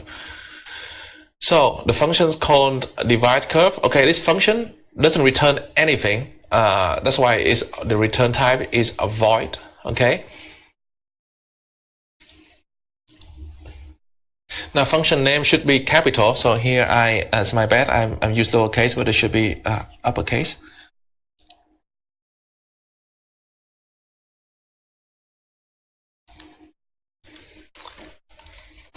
Okay, so divide curve. Okay, this function take in the curve, like the master curve, the big curve that we are trying to process, the current starting position of the segment that we're looking at. Okay, and the t value or the parameter value of the end of the segment we're looking at. So at the beginning, we're gonna call this function on 0.0 to 1.0. Okay, because we want to fully cover the whole curve. Well, we assume that the curve is already reparameterized, so the curve parameter runs from 0.0 to 1.0, which means that, I'm sorry, we should go back to Rhino and reparameterize the curve, okay? We can reparameterize using C# code, but, well, just keep it simple. We're going to reparameterize it in Grasshopper before we fit it in the C# component. Okay. All right, let's get back to the code. All right, so from the start, from the t value of the start, we can obtain the actual point at the start position. So curve dot point at, and then we feed it the t start parameter. Okay, so if you look at the Rhino Common Library, which I will do it with you later on, I'm gonna navigate through the Rhino Common Library after we learn a little bit about class and object-oriented programming. So the curve, so any variable of type curve, it comes with some predefined function for that particular data type. So curve has this function called point at, and point at will take in a curve parameter and return the point 3D value. Okay. At that position. Okay, so that's how we compute the starting point of the segment we're looking at. Then again, we do for the endpoints. Now we want to compute the middle point of the line segment of the straight line that go directly from the starting point to the end point. Okay, so middle point will be 0.5 times start point plus end point. Okay, now we need to find the closest point of the middle point on the curve so that we can measure the distance between this guy. And if the distance is larger than our tolerance here, we're gonna subdivide the curve into two parts and then keep drawing segment between them. Okay. So now find the closest value. So we declare a variable of type double that will be used to store the parameter of the closest point. Okay, so t closest. We don't need to initialize it because we're going to send it into the out parameter part of the closest point function. Okay, so curve dot closest point. So on any object of type curve has the closest point function that's taking the point 3D, and then the second parameter, an out parameter that is used to hold the result. Okay, Okay, so after this function finish, t closest will store the value of the closest point to the middle point. Okay, and here I do actually two things at once. So first I use the t closest to evaluate the actual closest point on the curve. Okay, so curve dot point at, and then I fit in the t closest. Okay, so this whole expression here will give me a point 3D. Okay, this whole thing will give me a point 3D, and well, point 3D, any point 3D, it has a dot distance to functions that take in another point and return a distance between those 2 points. Okay, so the whole big thing will give me a number, which is the distance between the closest point and the middle point, and I start in the distance variable. Okay, and then I have to compare the distance to the tolerance. If the distance is less than the tolerance, then I can stop. I can actually draw the actual lines here and add that lines into the list of line segment. Okay, so the list of line segment is something that I pass into the function. Initially, it will be empty, but as with the divide curve function is applied multiple times, new line segment will be added to this list of segments. Okay, so if the distance is smaller than the tolerance, I can create a line curve. So I create a line curve object from the start point and the end point. Okay, and then I add that directly to the list of points. Okay, so these are basically two statements that I condense into one statement. Okay, the first part actually create the line curve, so this whole expression will give me a line curve object. Okay, and then I add that to the list segments. Okay. Now, if the distance is still not smaller than tolerance, then I'm gonna do the same thing again. I'm gonna call the divide curve. So I call the very same function that I'm trying to define here. Okay, but this time I'm gonna supply a slide with slightly different input. Okay, so I have to compute the middle value, the t middle, which is just halfway between the t star and the t n. Okay, and then I'm gonna run the exact same functions. This should be capital D. I'm sorry. Let me fix that quickly. Okay, call divide curve. I give it the same curve, the same value for this t star, but this time I only want to run this until t middle.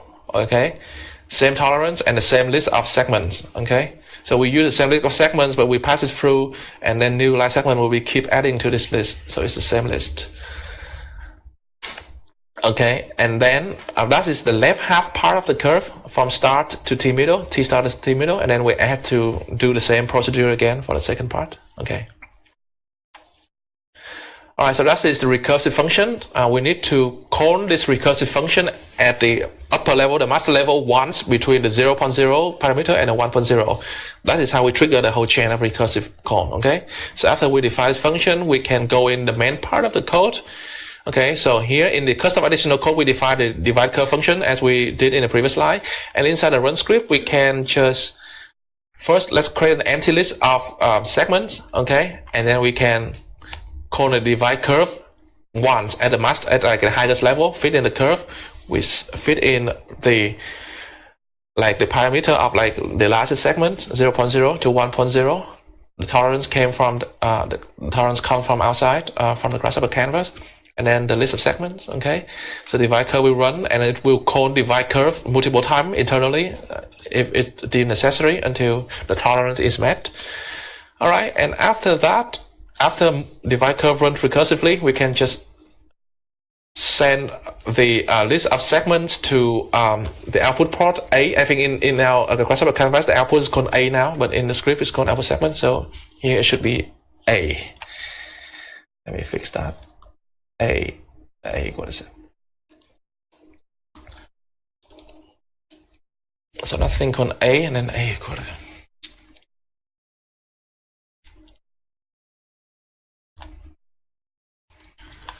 Okay.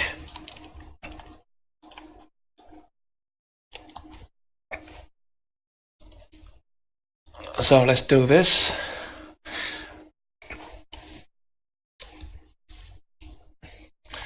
All right, so I'm just gonna copy it here, the recursive function, and all right, and I can run it once. So list of line curve segments equal to new list of line curve. So we create a new empty list of line curve.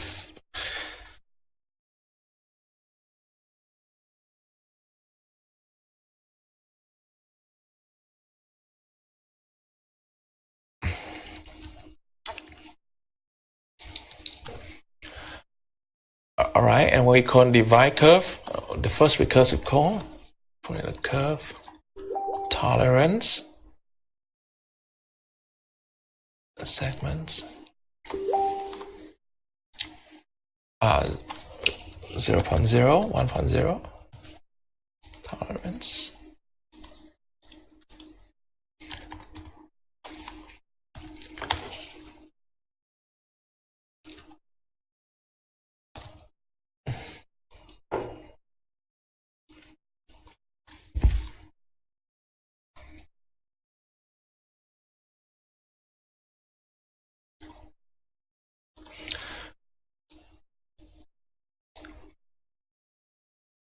Alright, let's test it.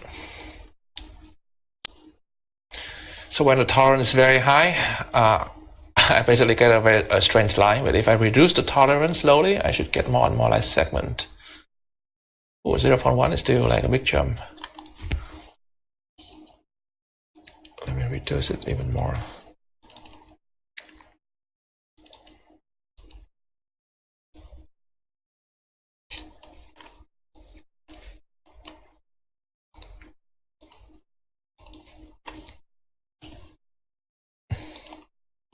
Okay, do not reduce the tolerance to 0 because the recursive call will like run infinitely because I mean the distance will never reach 0.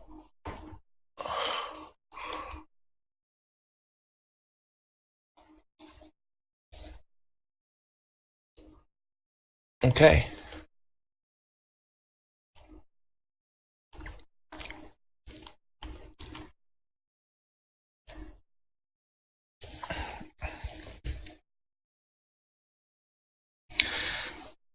All right, everybody. I think it's time to break for lunch now.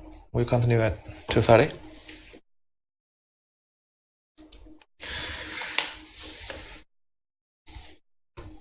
So, I'm going to Mensa, I guess. For the people who are watching a live stream, Mensa is a German word for cafeteria. It's not of the organization for the people with highest IQ like in America.